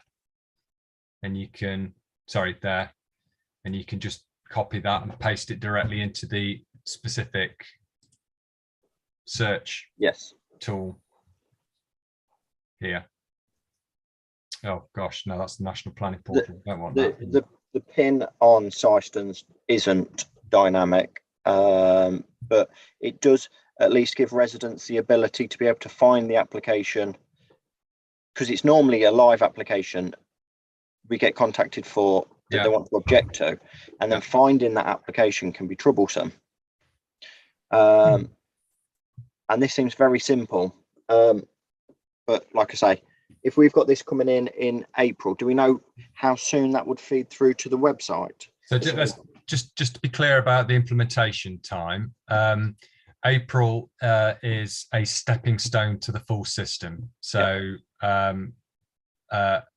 April is bringing our current back office system up to the very latest version of it before it jumps to the new product. So in April, there will be some improved functionality for officers, but it doesn't go to the full new version of the back office system until July. I think it's July when we go live on the new cloud-based all singing or dancing version. And just to talk about Syston, I've got it up now, and all it is a general map of Syston. It's not like this. It's not got houses on, and but it has got streets. It's just a street map. Yes, just and then the pins have been put there, and you like the thing if you were looking for a hotel in a certain area. Yeah. And then you press on the pin, and it just tells you the planning application, whether they've put that in themselves or not. I should imagine they have. It's not something that's provided by the Borough Council. Okay. So just following on from that question that I asked, where you mentioned that the full system will go in July. Do you know what the time scale would be then between seeing the information change on the website? Is that something that happens automatically? When we go live on the new system, you will see all the changes on the website. You will see it. That's the implementation date for the product for planning. Okay, thank you very much. Has anybody got any other questions for Richard? No. Thank you very much for your time, Richard. Appreciate it. You're more than welcome. I hope that was helpful. It was very. Okay. Right. I now believe that takes us on to item 11. I've just seen a note in the chat from Sally. So the meeting is looking like it's going to run over. Just double checking with the committee. If you're all happy, we have 2 more items left on this agenda. You're all happy for the meeting to continue if it overruns? Thank you. Item 11, identifying key stakeholders. Ask the panel to identify stakeholders we would like to see an interview at future meetings. So just following on from what we've discussed throughout this, it's been I think I personally learned a lot from today's meeting. I think whether the committee agree, it'd be nice to get some feedback from you. I would recommend leaning away from an application and focusing it on the website being more app-like. I think I'll phrase it that way. What's the committee's opinions on that, Councillor Seaton?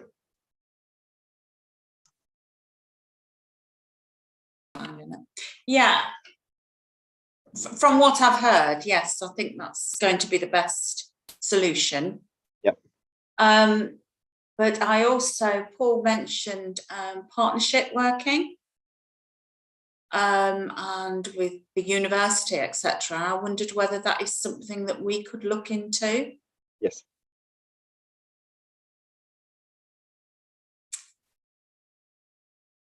We've also got the college.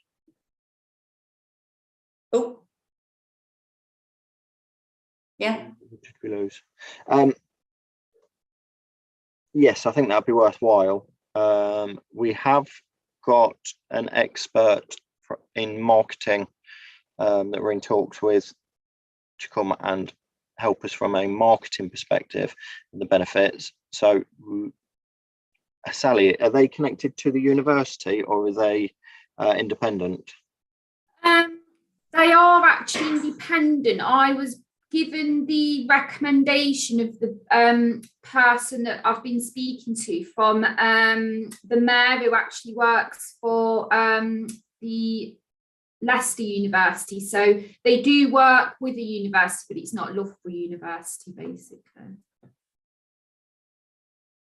Thank you. So we do have a marketing perspective.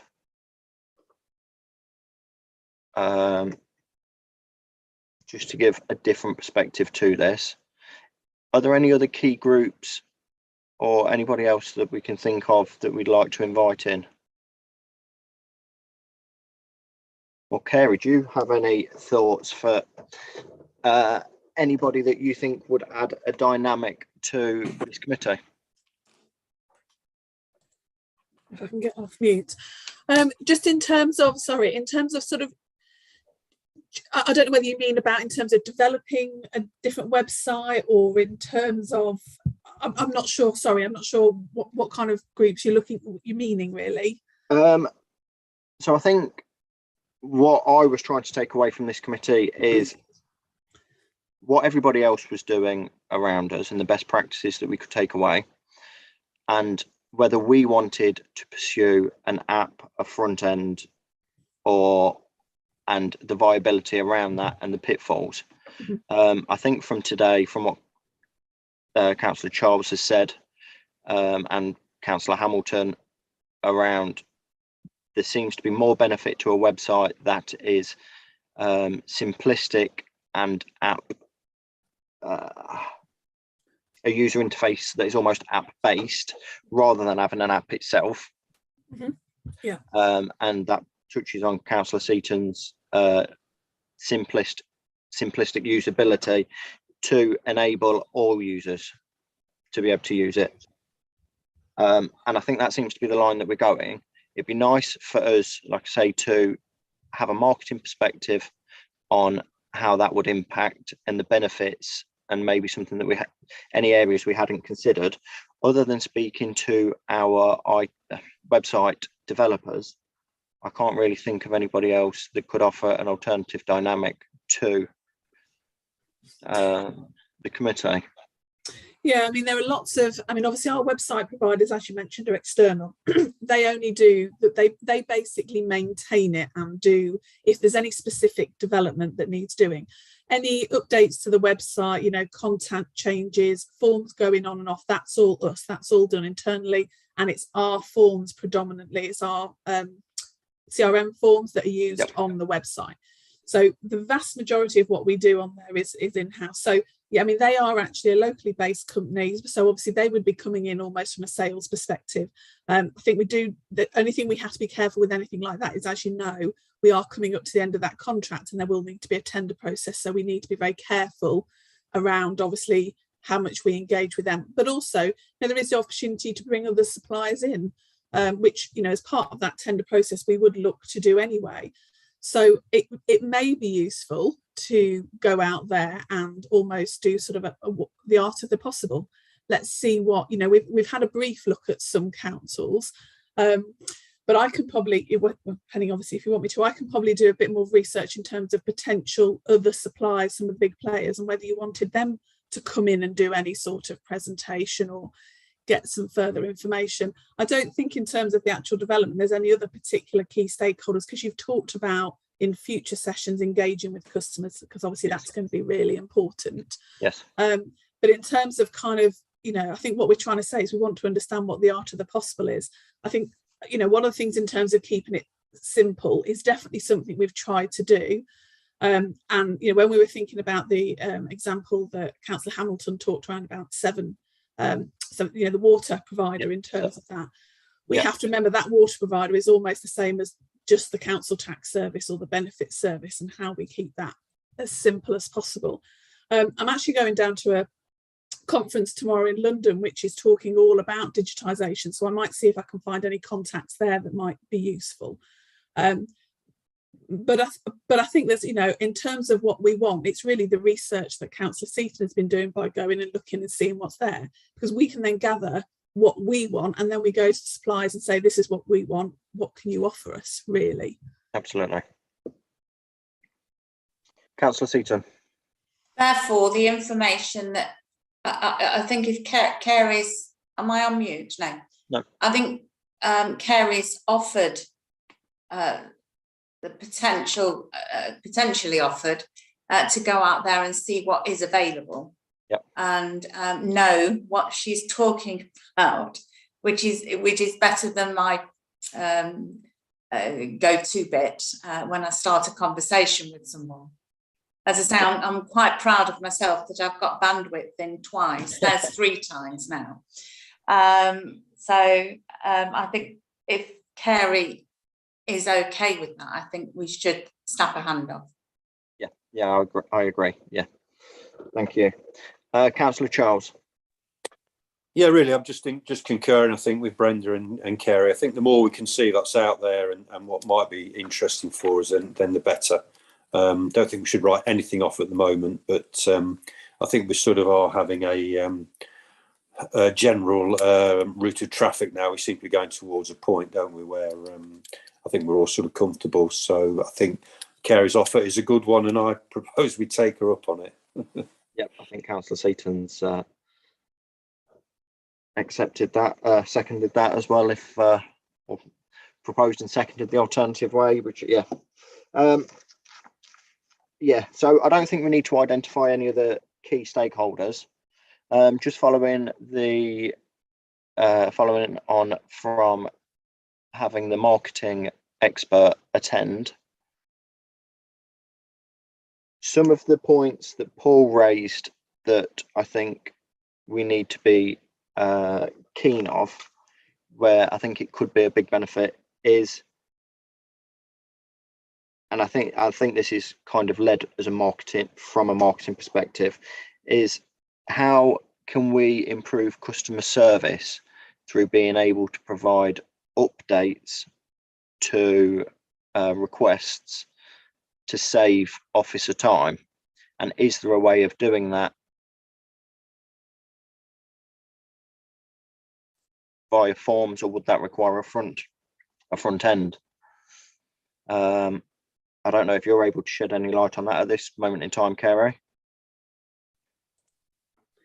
Yeah, so essentially in a form you can have two-way integration, which basically with the forms we have now, it can go in, get information and bring it back. Now that all depends on which system it's integrating with and what the APIs, which are the kind of different bits that talk to each other, can do. So there is potential. I guess what you don't then have is it's how that information can then be seen by the customer, because obviously we don't have a portal, so it's not like they can go in and see that. Now whether that can, and I'd need to go and ask the question, whether that can spew out an email to that person to provide an update. At the moment we definitely have the capability. We've used it on a number of occasions where our form can go in and interrogate information in the back office and pull it through onto the form in real time. So for example, we did that with some of the business grant stuff where people put a reference number and it went through and checked it was the right reference number and then validated and brought it back and said yes, and here's all the details. So we've got some of that capability, but obviously, as I say, that's in real time. It's while they're on the form. It's not necessarily when they've submitted a form to say, I've got a missed bin. If something changes once it gets to Serco and, I don't know, Serco check their systems and say, actually, you haven't put it out on time. At the moment, we haven't got that to come back to be able to go back to the customer automatically and say, actually, your bin wasn't out on time. I'm sorry, we're not going to get it. That potentially is something that you can get through, a portal.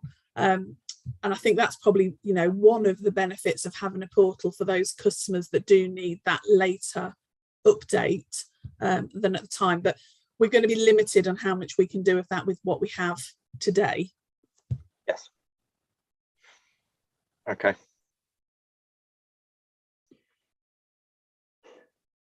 I did have a second question through that and it has escaped me.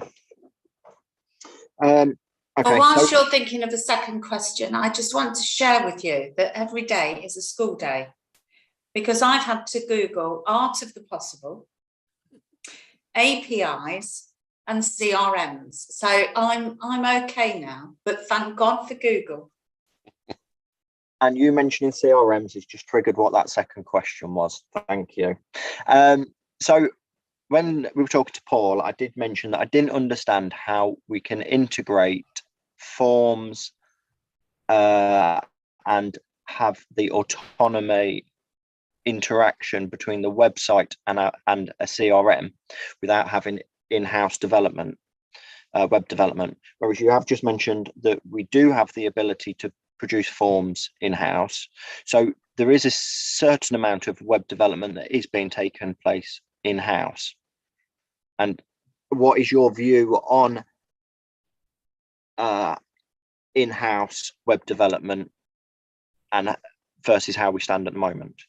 Okay, so I think that they're different things. So yes, we have a website provider, as we've mentioned. It's external. They do some development of the website. So if there were key things in different fields that we wanted to display differently, we would liaise with them. As I said, in terms of all the content, that actually sits within comms, so within Mike's Roberts' team. So any content that needs updating, that's his team that go in and update it. The forms that are on our website, the vast majority of the forms are CRM forms. So we develop those. So that's not web development, that is forms development. And we have system developers in our IT team. We have 2 of them who develop all of our online forms. All that essentially happens is there is a web link that then gets put onto our website. We make it look like a button, but it's essentially a web link. And that's how we put our forms. So If somebody goes on, as I just said, for to request a missed bin, they fill out one of our CRM forms through our website. They won't know it's multiple products layered over the top of each other. To a customer, it's just a form on our website. That form then completes, it integrates into Whitespace, which is the back office Serco system, to tell them there's a missed bin, and they get the report and they go and collect the missed bin. That report goes into our CRM system as well. So if anybody rings up now, if somebody rings up to the contact centre, they'll say, I reported a missed bin, can you tell me what's happening?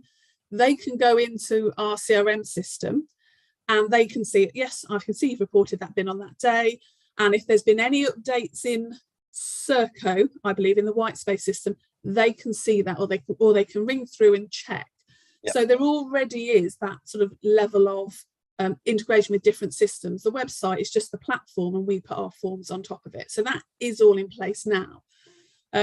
Now moving forward, one of the things that Eamon and I have had discussions about is, because obviously we're looking to replace the CRM and we're looking to replace the website, but obviously it makes sense potentially to go out and look at the whole thing, and see whether that's an option.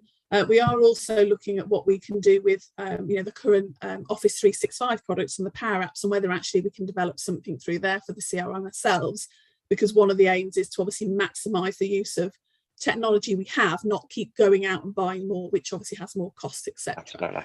But it makes sense absolutely to join those together, just to see if there are any benefits and if it makes things simpler for us and the customer of putting those two things together, because there are multiple providers out there that do all of these things all on the same platform. But it's not that if you have one it's better than the other. We can do a mix and match solution if necessary. Okay, so the web developer is doing nothing more than making it look pretty and working on the responsiveness to. Yeah, so anything like that. So yeah, if we wanted, the format, the actual format of the website to change. So when we did refresh it, it was probably 2 years ago now, they did that refresh. They made it look how it looks now. Yes. As I say, we just put all the content in there.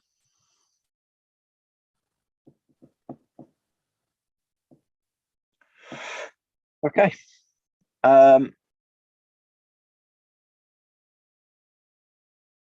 What sort of information would we like from the marketing expert?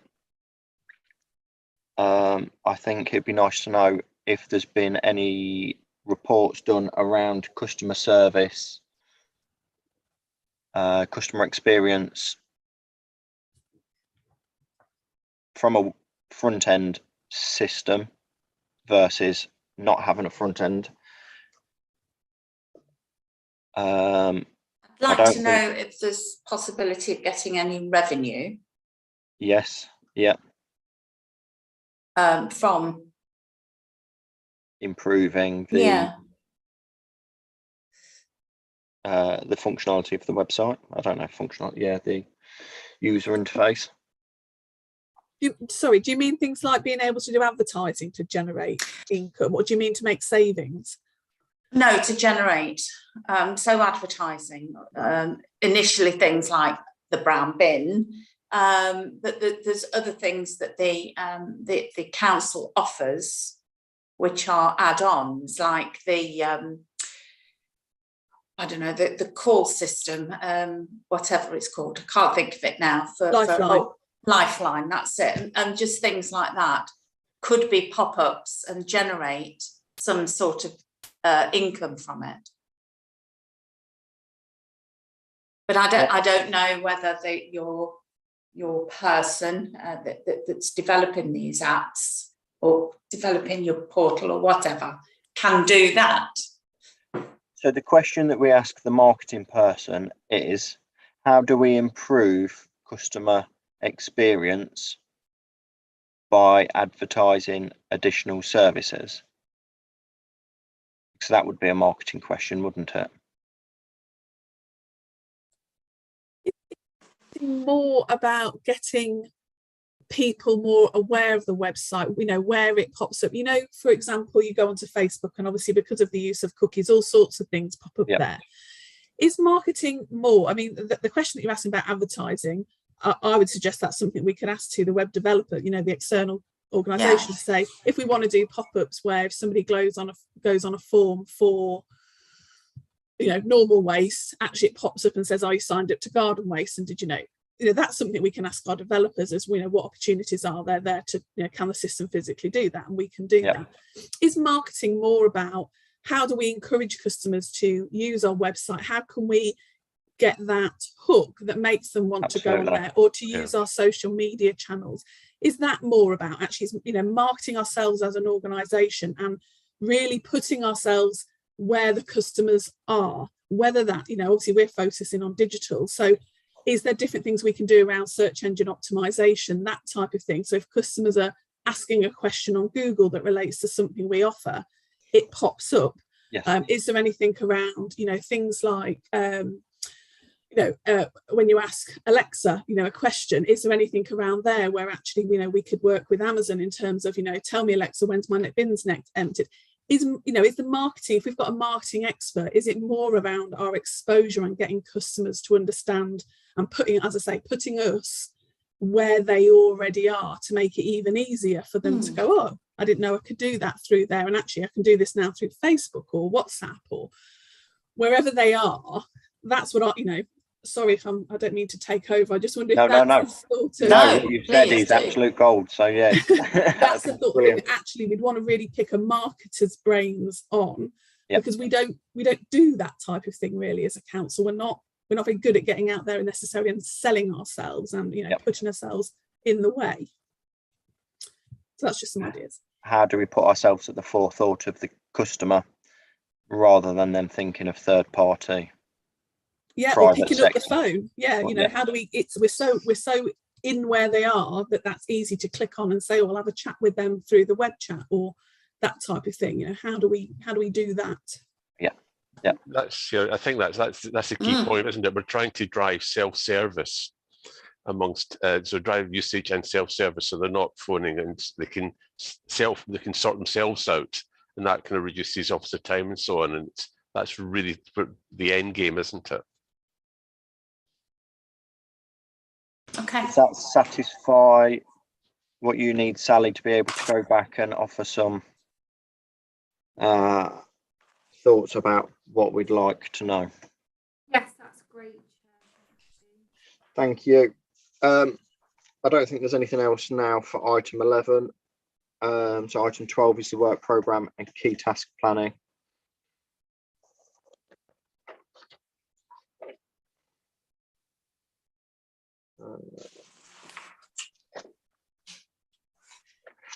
Sally, what do we need? Is there anything in particular that we need to note for this? Well, thank you, Chair. I was going to highlight that at the next meeting, we're scheduled to develop the survey that we were going to undertake. So we wanted to identify what we were going to ask, who we were going to ask, and how we were going to undertake the survey. But I'm not sure whether you want to defer that to a later meeting, as we've not. I mean, at the next meeting, you might want to, you know, we've got a few people we want to speak to. Do you want to develop the survey at that same meeting, or would you like to do that at the following meeting? So the marketing lady, is she down for the next? Is she down for meeting 3, next meeting? Yeah. Have we got anybody else due to attend? I've asked Mike Roberts to attend, who's our communications manager at Charnwood, so he'll be attending as well. That would be a good combination, I think. Yeah, and I don't know, you know, we can still try and get a few more people to come and speak to us at that next meeting. But you know, I don't know whether you want more than, you know, you can develop the survey at that same meeting, but I don't know whether you need a bit of time to mull it over before we start on the survey. It's entirely up to you, really.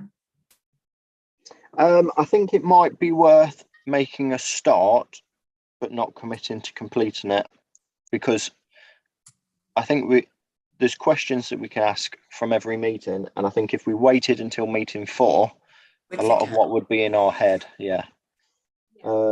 So without any pressure, if anything comes up through the next meeting and the following meeting, we'll then use that to develop the questions that we then put towards our customers. Yeah, Kerry, if you'd like to. Yeah, I was just going to offer as well if it might help with some of that development. So as I mentioned before, I've been doing some work with Northwest. We did do a customer service survey recently that aided the development of their customer service strategy. I can share those questions as almost a bit of a starter for 10, because there was a lot of questions there around the use of digital, etc. So again, it absolutely, you know, doesn't need to be like that, but it might just give some ideas and suggestions. And we, you know, I think we got a really good response. I think we had over 2,000 responses to that survey. So we got a really, really good response that then, you know, added weight to the findings. So I'll share that as well if that's going to be of use prior to that discussion. Yeah, that'd be fantastic. And I think that concludes the meeting. Sally. Can I just, one more thing I just want to add. Do you at this point want to allocate any more work to members of the panel, or are you happy with the work you've done? Would you like to extend on the work that's been done, or? I'm going to flip that and ask the committee if there's anything that they would like to explore ahead of the next meeting, if they've got any thoughts. And I think that might answer the question. I think it's flipped to Kerry. It has, yeah. It has, hasn't it? Yeah. We've sort of dismissed the app. Yes. So there's no need to go down that. But Mark also said we shouldn't, was it you, Mark? We shouldn't dismiss something completely. But I think it's the app appearance that we want, isn't it? Yes. And Kerry's very kindly now, I've bitten both hands off because she's doing the survey and sample and some of the council's experiences. So thank you very much, Kerry. I think benefits me in the long run. I think the only glad to help. The only thing I can suggest is just to have in the back of your minds some questions that we might be able to ask in the survey, and if you can come up with any ideas between now and the following meetings. But no, that's all. Thank you very much. So am I okay to close this meeting now? Does that conclude everything? Brilliant. Thank you very much all for your time, and we'll see you again